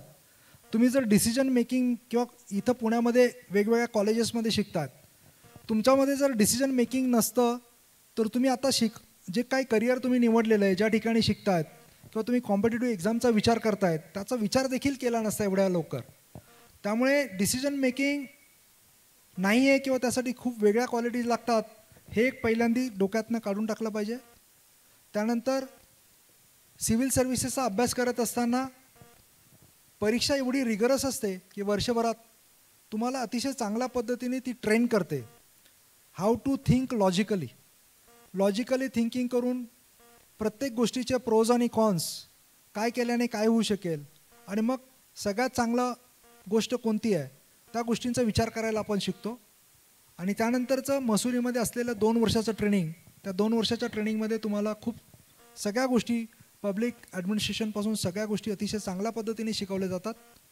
आणि मला नाही वाटत, आणि बऱ्याचशा गोष्टीनंतर तुम्ही फील्डमध्ये आल्यानंतरही खुर्चीमध्येही डिसिजन सपोर्ट सिस्टीम खूप असते. तुमच्यासोबत काम करणारे तुमचे सहकारी अधिकारी, जेव्हा तुम्ही जिल्हा परिषदेचे CO असतात किंवा कलेक्टर असतात, त्यावेळेला तुमच्यासोबत डेप्टी CO दर्जाचे किंवा डेप्टी कलेक्टर दर्जाचे 15-15, 20-20 वर्ष नोकरी केलेले सिनियर अधिकारी असतात. ते देखील तुम्हाला डिसिजन घेण्यासाठी, काही गोष्टी समजावून सांगण्यासाठी, मदतीसाठी असतात. त्यांच्याकडनं ब्रीफिंग घेऊन त्यानंतर मग तुम्ही तुमचं त्याच्यावरती ओपिनियन माइंड ॲप्लिकेशन करून डिसिजन घ्यायचं असतं. त्यामुळे it is not a very complicated or a very difficult process. एवढंच मी सांगेन.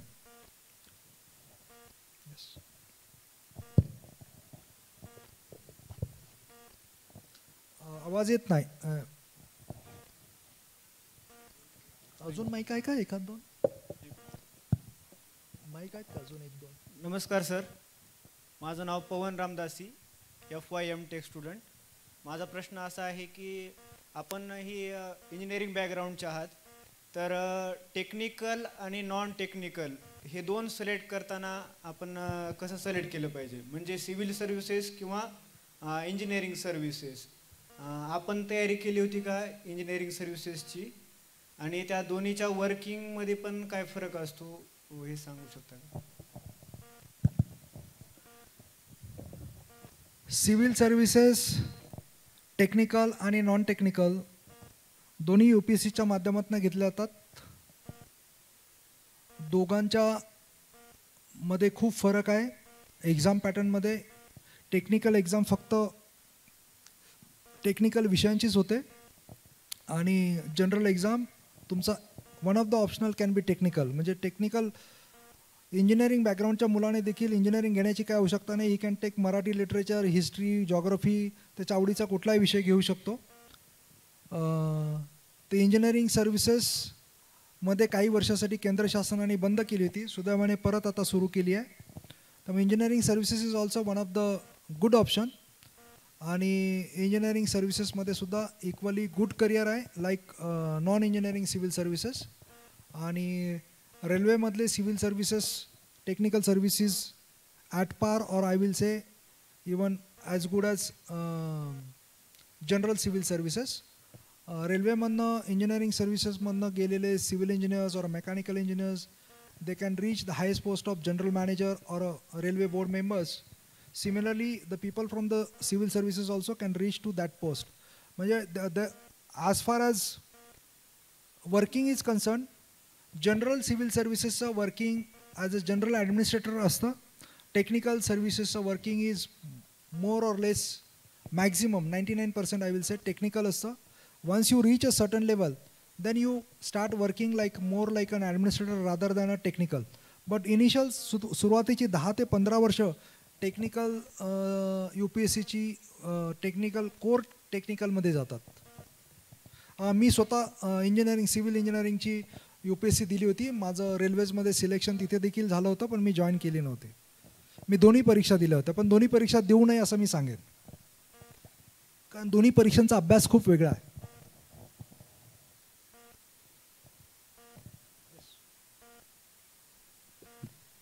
Good evening sir. माझं नाव असीम कुलकर्णी आहे. मी SY BTech सिव्हिलमध्ये आहे सध्या. तर माझा तुमच्या प्रेपरेशन रिगार्डिंग 2 प्रश्न होते की तुम्ही तुमच्या प्रेपरेशनला एका ऑप्टिमिस्टिक पर्स्पेक्टिव्हनी बघितलं का रिअलिस्टिक, आणि दुसरा क्वेश्चन हा आहे की तुम्ही प्रेपरेशनच्या टाईममध्ये सॅक्रिफायसेस कोणते कोणते केले होते. Thank you. You have to be always optimistic.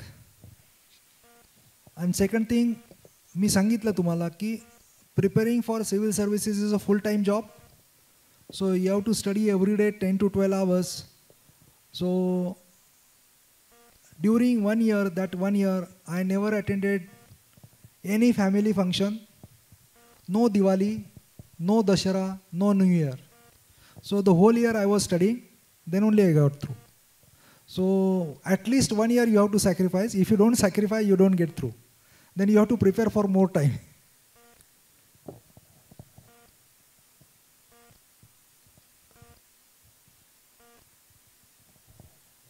Hello. Mike एकच आहे का mike? Okay.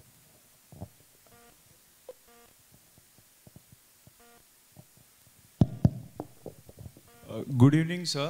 I'm Rana Digvijay Zadav from SY Civil. My question is, what are the most essential qualities to become an IAS officer, and how COEP has helped you to develop those? Thank you.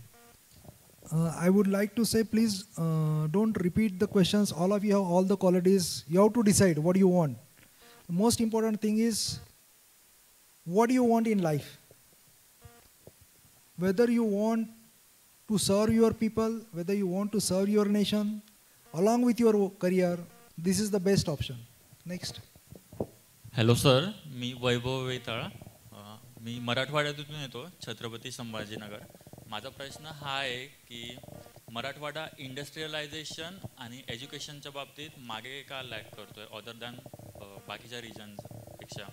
जसं की national लेवलवरच्या IIT IIM सारख्या संस्था मराठवाड्यात नाही आहेत, आणि इंडस्ट्रियलायझेशनसाठी graduation नंतर आम्हाला मेट्रोपॉलिटन सिटीत मूव्ह का व्हावं लागतं. नाही, आता ऑरिक सिटी औरंगाबादमध्ये खूप मोठ्या प्रमाणावरती इंडस्ट्रियलायझेशन सुरू आहे. आय विल से की उलटं मराठवाड्यापेक्षाही Aurangabad is coming very fast. विदर्भामध्ये अजून कमी आहे इंडस्ट्रियलायझेशनचं प्रमाण. दुर्दैवाने इंडस्ट्रीज ह्या पूर्णपणे मॅक्झिमम कोकण बेल्ट आणि वेस्टर्न महाराष्ट्र आणि मॅक्झिमम पुणे बेल्टपर्यंत कॉन्सन्ट्रेशन जास्त झालेलं आहे. सुरुवातीपासनं त्या वेळेची लिडरशिप त्यांनी मोठ्या प्रमाणावरती प्रयत्न करून ह्या इंडस्ट्रीज पुण्यामध्ये ऑटोमोबाईल हब असेल खूप मोठ्या प्रमाणावरती आणलं. त्यामुळे पुण्यामध्ये ऑटोमोबाईल हब तयार झालं. किंवा कोकणामध्ये नॅचरलीच समुद्रकिनारा असल्यामुळे, क्रिक्स असल्यामुळे केमिकल झोन्स खूप मोठ्या प्रमाणावरच्या केमिकल इंडस्ट्रीज त्यांचं एफ्लुएंट डिस्पोजल करण्यासाठी अशा पद्धतीच्या फॅसिलिटीज हव्या होत्या. त्यामुळे केमिकल फॅक्टरीज किंवा chemical she related industries you will never find in Marathwada और इवन इन विदर्भ. तर काही त्या इंडस्ट्रीच्या काही ठराविक रिक्वायरमेंट असतात. दुर्दैवाने मराठवाड्यामध्ये ड्रॉट प्रोन एरिया असल्यामुळे दरवर्षीच ड्रॉट असतो, पाऊस पुरेशा प्रमाणात पडत नाही. त्यानंतर ग्रीन कवर देखील खूप कमी प्रमाणात झालेला आहे आणि या सगळ्या गोष्टींमुळे या सगळ्या गोष्टींचा परिणाम क्लायमेट चेंजवरती होऊन आपल्याकडे पुरेशा प्रमाणामध्ये इवन ड्रिंकिंग वॉटर सप्लायचा देखील संपूर्ण मराठवाड्यामध्ये इश्यूज असतात. मी स्वतः जालन्याला असिस्टंट कलेक्टर म्हणून जवळजवळ 2.5 वर्ष काम केलेलं आहे. जालना, भोकरदन, जाफराबाद आणि बदनापूर या तालुक्यांचा मी SDO होतो. त्या ठिकाणी खूप मोठ्या प्रमाणावरती दरवर्षीच ड्रिंकिंग वॉटर सप्लायचा देखील प्रॉब्लेम असतो. जवळजवळ मी असताना 800-900 टँकर्स आम्ही लावायचो. Mahatma Gandhi rural employment guarantee स्कीममध्ये माझ्याकडे जवळजवळ 4-5 हजार लोक काम करत होते. असे सगळे इश्यूज बऱ्याच मोठ्या प्रमाणावरती आहे. तर त्यासाठी आपण एक एन्व्हायरमेंट डिपार्टमेंटच्या माध्यमातून हरित महाराष्ट्र कॅम्पेन आपण सुरू केलं आहे. त्यासाठी माननीय मुख्यमंत्र्यांच्या अध्यक्षतेखाली आपण मिशन बांबू टास्क फोर्स एस्टॅब्लिश केला आहे की बांबूच्या शेतीला फार मोठ्या प्रमाणावरती म्हणजे एक खूप स्टडी पीक मानलं जातं आणि कमी पावसामध्ये आणि जास्त पावसामध्ये देखील त्याच्यावरती फारसे विपरीत परिणाम होत नाही आणि एक शाश्वत स्वरूपात शेतकऱ्यांना याच्या माध्यमातून इन्कम मिळू शकेल असा एक आमचा विश्वास आहे. आणि मोठ्या प्रमाणावरती बांबूची शेती जर या मराठवाडा भागामध्ये जर लोकांनी जर केली तर या बांबूच्या माध्यमातून खूप मोठ्या प्रमाणावरती उद्योग अगदी बायोमासपासून इथेनॉलपासून तर अगदी furniture including flooring, doors, frames अशा प्रकारचे विविध उद्योग मराठवाड्यामध्ये खूप मोठ्या प्रमाणावरती येण्याचं पोटेन्शियल आहे. महाराष्ट्रामध्ये जवळजवळ 12 लाख हेक्टर अशा पद्धतीने पडलेली पडीक जमीन आहे. हा पडीक जमिनीवरती येत्या 5 वर्षामध्ये संपूर्ण बांबू लागवड करण्याचा शासनाचा मानस आहे आणि यासाठी आपण शेतकऱ्यांना अल्पभूधारकांना 2 एकरापर्यंत बांबू लागवडीसाठी दर हेक्टरी जवळजवळ 7 लाख रुपये देणार आहोत. म्हणजे शेतकऱ्यांना आपल्या खिशातनं देखील पैसे खर्च करायचे नाही आणि अशा पद्धतीने त्यांनी जर बांबू लागवड केली तर मला वाटतं की 3 वर्षानंतर त्याला शाश्वत स्वरूपात सर्व खर्च जाऊन पर एकरी साधारणपणे 2 लाख रुपये नफा राहील अशा पद्धतीचे सर्व अर्थतज्ञांचे अंदाज आहेत. तर त्या दृष्टिकोनातून आपण हा देखील प्रयोग करत आहोत आणि 2014 ते 2019 त्यावेळेला देखील शेतकऱ्यांचे इन्कम डबल कसं करता येईल त्यासाठी इरिगेशन शाश्वत स्वरूपात जोपर्यंत आपण इरिगेशनच्या फॅसिलिटी सर्व शेतकऱ्यांना जोपर्यंत पोहोचवणार नाही तोपर्यंत शेतकऱ्यांचं इन्कम वाढणार नाही. मराठवाड्याचा देखील आणि विदर्भाचा देखील इन्कम वाढणार नाही. त्या दृष्टिकोनात आपण पश्चिम महाराष्ट्रात बघितलं खूप मोठ्या प्रमाणावरती धरणं झाली आहेत, कालव्याच्या माध्यमातून इरिगेशन झालं आहेत आणि त्यामुळे त्या ठिकाणी कोऑपरेटिव्ह मुवमेंट झालीत, कारखाने आलेत, शुगर फॅक्टरीज झाल्यात, इथेनॉलच्या फॅक्टरीज झाल्यात, वेगवेगळे उद्योग आलेत, जोडधंदे आलेत. फक्त शेतीवरती या लोकांचं इन्कम अवलंबून राहिला नाही तर इतरही धंदे आलेत, इंडस्ट्रीज आल्यात आणि त्या माध्यमातून प्रगती झाली. अशा पद्धतीचं मला वाटतं की आता next phase will be Vidarbha आणि मराठवाडा याच्यावरती शासनाचा फोकस आहे. तिथे देखील निश्चितच मोठ्या प्रमाणावरती इंडस्ट्री आणण्याचा प्रयत्न राहणार आहे आपला आणि चालू आहे आणि मला वाटतं की काही वर्षात हा भाग देखील चांगल्या पद्धतीने प्रगती करेल.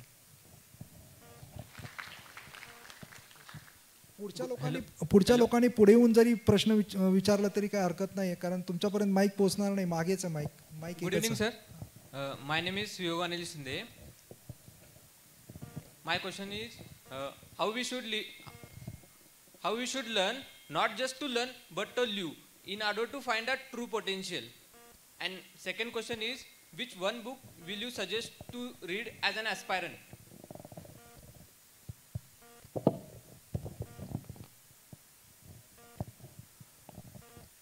मी अगोदरच सांगितलं की तुम्ही असं क्षेत्र निवडा तुमच्या आवडीचं क्षेत्र असलं पाहिजे म्हणजे मग तुम्हाला ते वाचत असताना किंवा त्यावरती मेहनत करत असताना कुठल्याही प्रकारचा स्ट्रेस स्ट्रेन येणार नाही. सांगितलं की आमच्या जनरेशनच्या वेळेला आमच्या आईवडिलांना त्यांना माहीत नव्हतं एक ह्या 3-4 गोष्टी डॉक्टर, इंजिनियर किंवा वकील याच्या पलीकडे कुठलं क्षेत्र माहीत नव्हतं फारसं की ज्यामध्ये करिअर होऊ शकतं. आता खूप क्षेत्र अवेलेबल आहेत, ओपन इकॉनॉमी आहे, त्यामुळे एवढ्या ॲव्हेन्यूज अवेलेबल असताना ह्या पर्टिक्युलर क्षेत्र निवडण्याची आवश्यकता नाही आहे. तुमचं चॉईसचं क्षेत्र निवडा. ते चॉईसचं क्षेत्र निवडलं की आपोआपच तुम्हाला त्यामध्ये सक्सेस मिळायला वाचून राहणार नाही. कुठलीही पुस्तकं वाचा, तुमच्या आवडत्या कुठल्याही नेत्याची पुस्तकं वाचा. That will inspire you. Any autobiography तुम्ही घ्या, that will definitely inspire you. मराठीत वाचा, इंग्रजीत वाचा, भाषेचं कुठलंही बंधन नाही.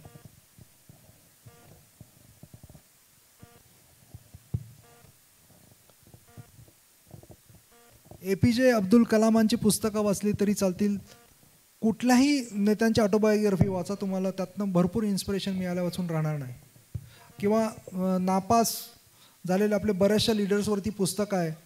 त्यानंतर आमच्यासोबत ज्युनियर आहे मला Manoj Sharma, he is an IPS officer, 12th fail, त्याच्यावरती मूवी आली, मला वाटतं आपल्या बऱ्याच लोकांनी बघितली असेल. म्हणजे academic success is not everything. म्हणजे नॉट नेसेसरली की तुम्ही अकॅडमिक एक्सलंट असाल तर सगळीकडे तुम्हाला यश मिळेलच. त्यानंतर तुम्ही तुमच्या मेहनतीच्या जीवावरती तुम्ही यशस्वी आयुष्यामध्ये होऊ शकता. म्हणजे 12th फेल झाला म्हणून सगळं काय आयुष्य संपलं असं नाही. 12th फेल झाल्यानंतर त्यांनी ग्रॅज्युएशन बाहेरून एक्सटर्नल ग्रॅज्युएशन केलं. ग्रॅज्युएशन केल्यानंतर UPSC दिली. UPSC दिल्यानंतर IPS झालेत आणि IPS झाल्यानंतरही नुसते IPS झाले नाही तर he is doing an outstanding job. He is one of the outstanding officer of Maharashtra cadre. तर अशा पद्धतीने अकॅडमिक एक्सलन्स इज एव्हरीथिंग असं समजून चालू नका. म्हणजे academic excellence is one of the stepping stones. त्याही पलीकडे खूप काही आयुष्य आहे. अकॅडमिक्समध्ये तुम्ही फेल झाला म्हणजे तुम्ही आयुष्यात यशस्वी होणार नाही असं नाही आहे. आयुष्याची गणित एवढी साधी आणि सरळ नाहीत. यस.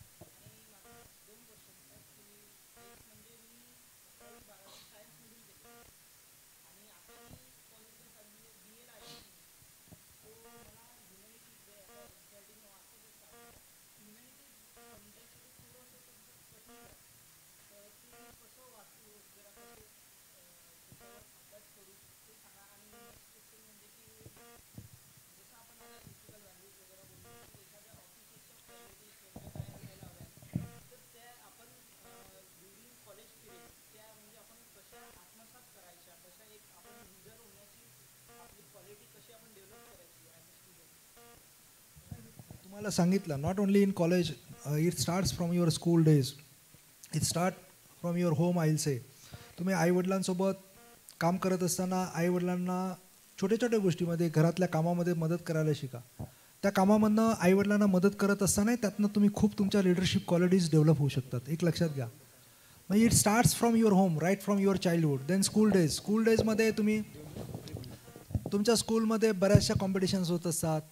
पावसाळी स्पर्धा होतात, हस्ताक्षर स्पर्धा, निबंध स्पर्धा, एसे रायटिंग, वेगवेगळ्या कॉम्पिटिशन्स होतात. सगळ्या कॉम्पिटिशन्समध्ये जिथे जिथे तुम्हाला जी गोष्ट आवडते तुम्हाला त्या सर्व गोष्टींमध्ये सक्रिय सहभागी व्हा. मग तुमच्या आउटडोअर असतील, इनडोअर असतील, बुद्धीचे गेम्स असतील, रांगोळी असेल, स्केचिंग असेल, पेंटिंग असेल, जे काही तुम्हाला आवडतं त्या सगळ्या गोष्टींमध्ये ज्या गोष्टीमध्ये तुम्ही सक्रिय सहभागी व्हाल, जेवढे सक्रिय सहभागी व्हाल तेवढ्यातले तुमचे गुण बाहेर, तुम्हाला तुमच्यामध्ये काय सुप्त गुण आहेत ते तुम्हाला स्वतःला कळायला लागतील, तुमच्या प्राध्यापकांना कळतील, ते तुम्हाला गाईड करू शकतील की कोणत्या क्षेत्र तुम्ही जर निवडलं तर त्या क्षेत्रामध्ये अधिक चांगल्या पद्धतीने तुम्ही प्रगती करू शकाल असं मला वाटतं. तर आता तुम्ही सांगितलं की ह्युमॅनिटीज तुम्हाला समजायला कठीण जात आहे. तर म्हणजे ह्युमॅनिटीज समजायला का कठीण जात आहे? म्हणजे 11वी 12वी सायन्स होतं, सायन्स सोपं जात होतं का? तर सायन्स जर सोपं जात असेल, सायन्स जर समजत असेल तर that means humanity is not your subject. You should not study humanities, you should study science. त्यामुळे तुम्हाला काय आवडतं हे तुम्ही ठरवलं पाहिजे की ज्याचा अभ्यास करताना तुम्हाला समजतंही आणि त्याचा स्ट्रेसही जाणवत नाही. आता जर ह्युमॅनिटी समजत नसेल तर दुसरं काय समजतं ते तुम्ही स्वतःला विचारायला पाहिजे. आणि ते तुम्हाला कळतं की मला मॅथ्स आवडतं किंवा मला फिजिक्स आवडतं की काय आवडतं. आता माझा मुलगा आता 11वी सायन्समध्ये आहे. 10th त्याला अगदी बायोलॉजीसुद्धा खूप चांगलं होतं त्याचं. He got in ICSE board 97%. तो म्हणाला की नाही पप्पा मला I don't want biology, I don't like biology, even though he scored 97. म्हणजे ही इज व्हेरी क्लिअर की what he likes and what he doesn't like. He says I love physics, I love maths, I don't like other subject. आणि he is good in maths and physics. तसं तुम्हाला कळायला पाहिजे की what you want and what you like and what you love. तो बसला की तासनतास किती तास बसू शकतो मॅथ्स सोडवत किंवा फिजिक्स सोडवत, पण ही doesn't like reading that biology. म्हणून तसं तुम्हाला काय वाचताना की तुम्ही स्वतः वेळेचं भान हरवून जातात अशा गोष्टी निवडा. मग तुम्ही घड्याळाकडे बघत नाही जी गोष्ट वाचत असताना, अशा गोष्टी निवडा. Then you will succeed. That is very important.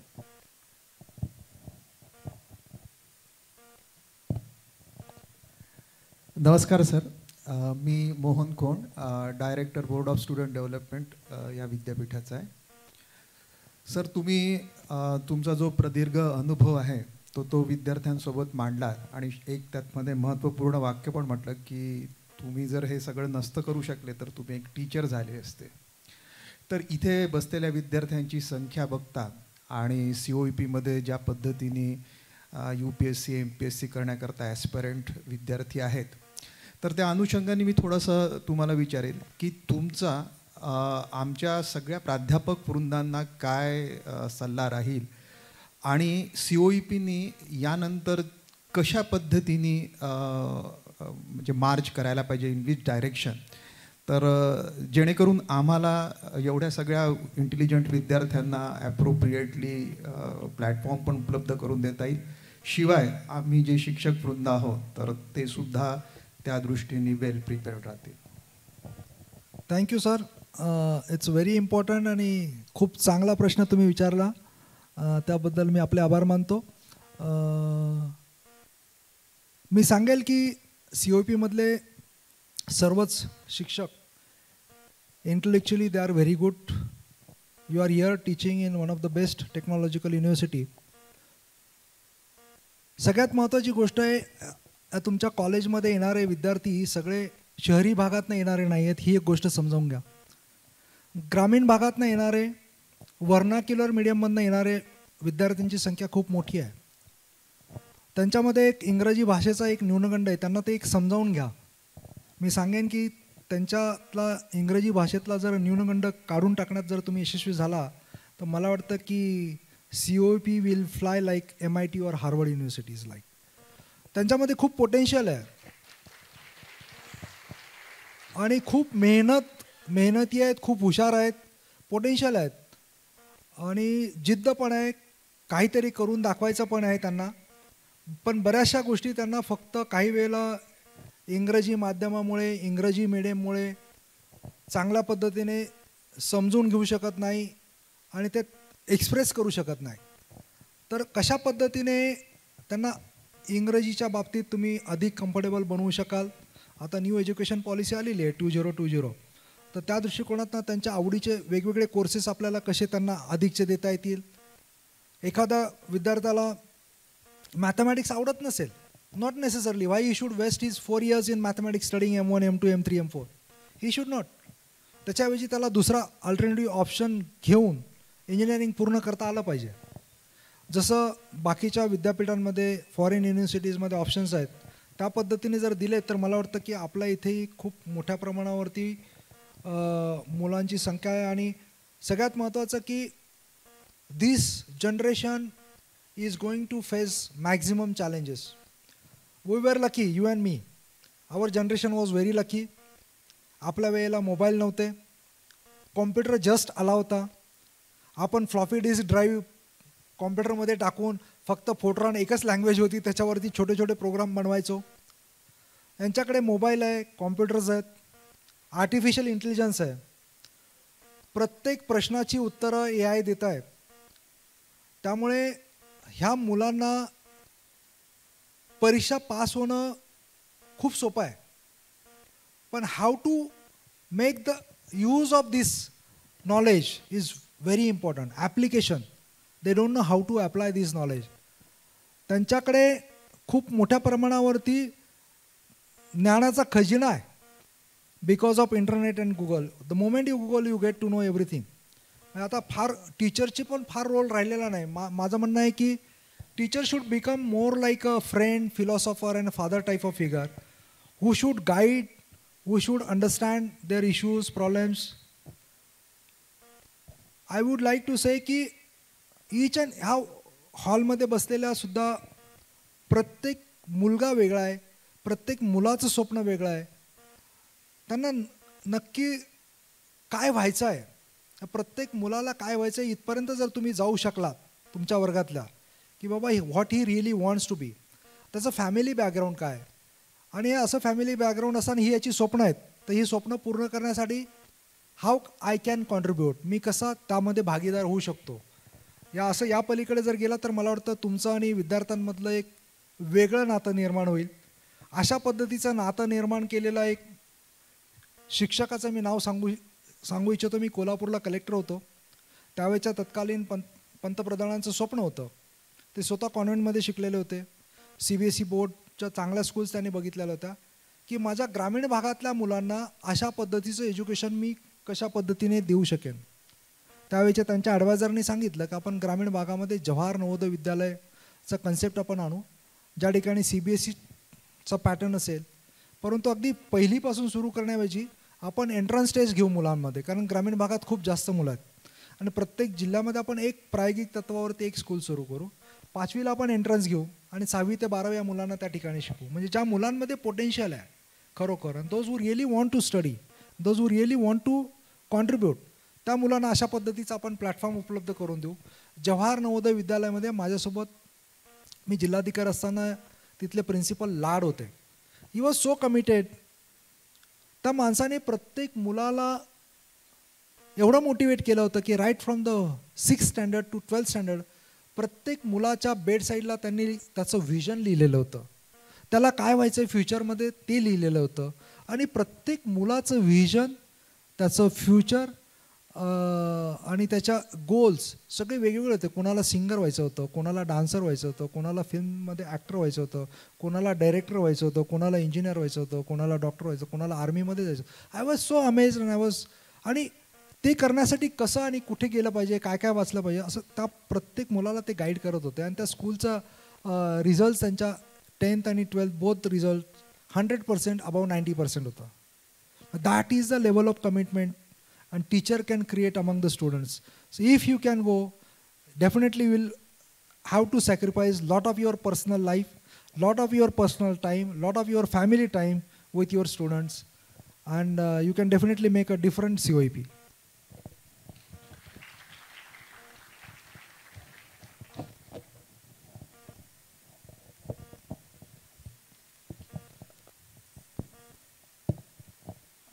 वेळेचे बंधन असल्या कारणाने आपल्याला ही प्रश्नमालिका इथेच थांबवावी लागते.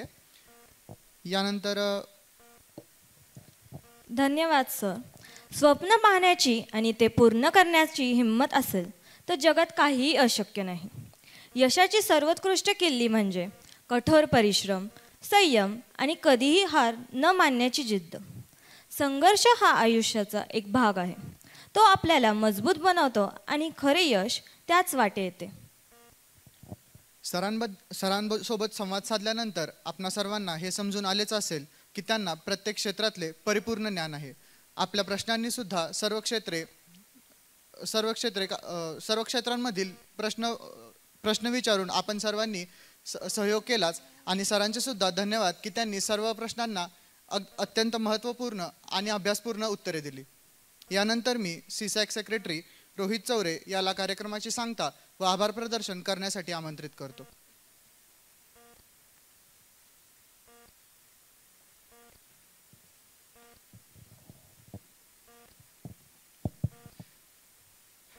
खरं तर सर आज आम्ही आमचं भाग्य समजतो की तुम्हाला ऐकण्याची संधी आम्हाला सगळ्यांना मिळाली. सरांनी CSAC क्लबच्या इन्व्हिटेशनचा मान राखला त्याबद्दल सर मी आपला खूप खूप आभारी आहे. त्याचसोबत आपल्या विद्यापीठाचे कुलगुरू आदरणीय बिरुड सर, रजिस्ट्रार आदरणीय सोनावणे सर, आदरणीय खोंड सर, निलिमा मॅम, आपलेही खूप खूप आभार. आपल्या CSACचे जे पर्पजेस आहेत, जे उद्दिष्ट आहेत, त्या सर्व उद्दिष्टांना एक पथदर्शन करण्याचं काम आपल्या CSAC क्लबचे फॅकल्टी ॲडवायझर डॉक्टर के पाटील सर करत असतात. सरांचेही खूप खूप आभार. त्याचसोबत गोसावी सर, लक्ष्मण काका, आपलेही खूप खूप आभार. लास्टला नॅशनल अँथम होईल, पण तत्पूर्वी मी तुम्हाला उद्याच्या कार्यक्रमाची रूपरेषा थोडक्यात सांगतो. सर तुम्हाला आम्हाला अभिमान वाटेल असा उद्याचा कार्यक्रम असेल. 9 जानेवारी 2018 साली पहिली विवेकमाला झाली होती आणि ती ऑर्गनाईज करणारी संपूर्ण टीम ही आपल्याच कॉलेजची विद्यार्थी होती. पण उद्याचे जे आपले गेस्ट असणार आहेत तीच 2018ची टीम आता प्रशासनाच्या एका उच्च स्तरावर आहेत आणि तीच लोक उद्या या ठिकाणी असणार आहेत.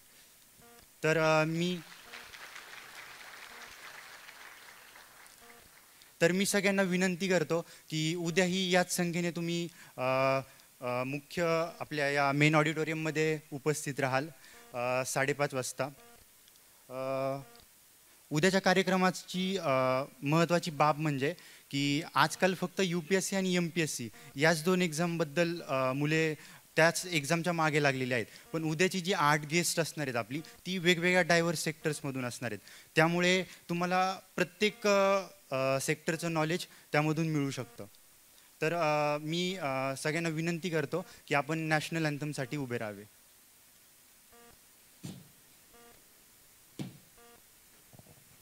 जनगण मन अधिनायक जय हे भारत भाग्य विधाता. पंजाब सिंध गुजरात मराठा द्राविड उत्कल गंगा. विंध्य हिमाचल यमुना गंगा उच्चल जलधि तरंगा. तव शुभ नामे जागे तव शुभ आशीष मांगे. गाहे तव जय गाथा जनगण मंगलदायक जय हे भारत भाग्य विधाता. जय हे जय हे जय हे जय जय जय जय हे. मी आपल्याला विनंती करतो की जोपर्यंत गेस्ट बाहेर नाही जात तोपर्यंत कोणी आपली जागा सोडू नये.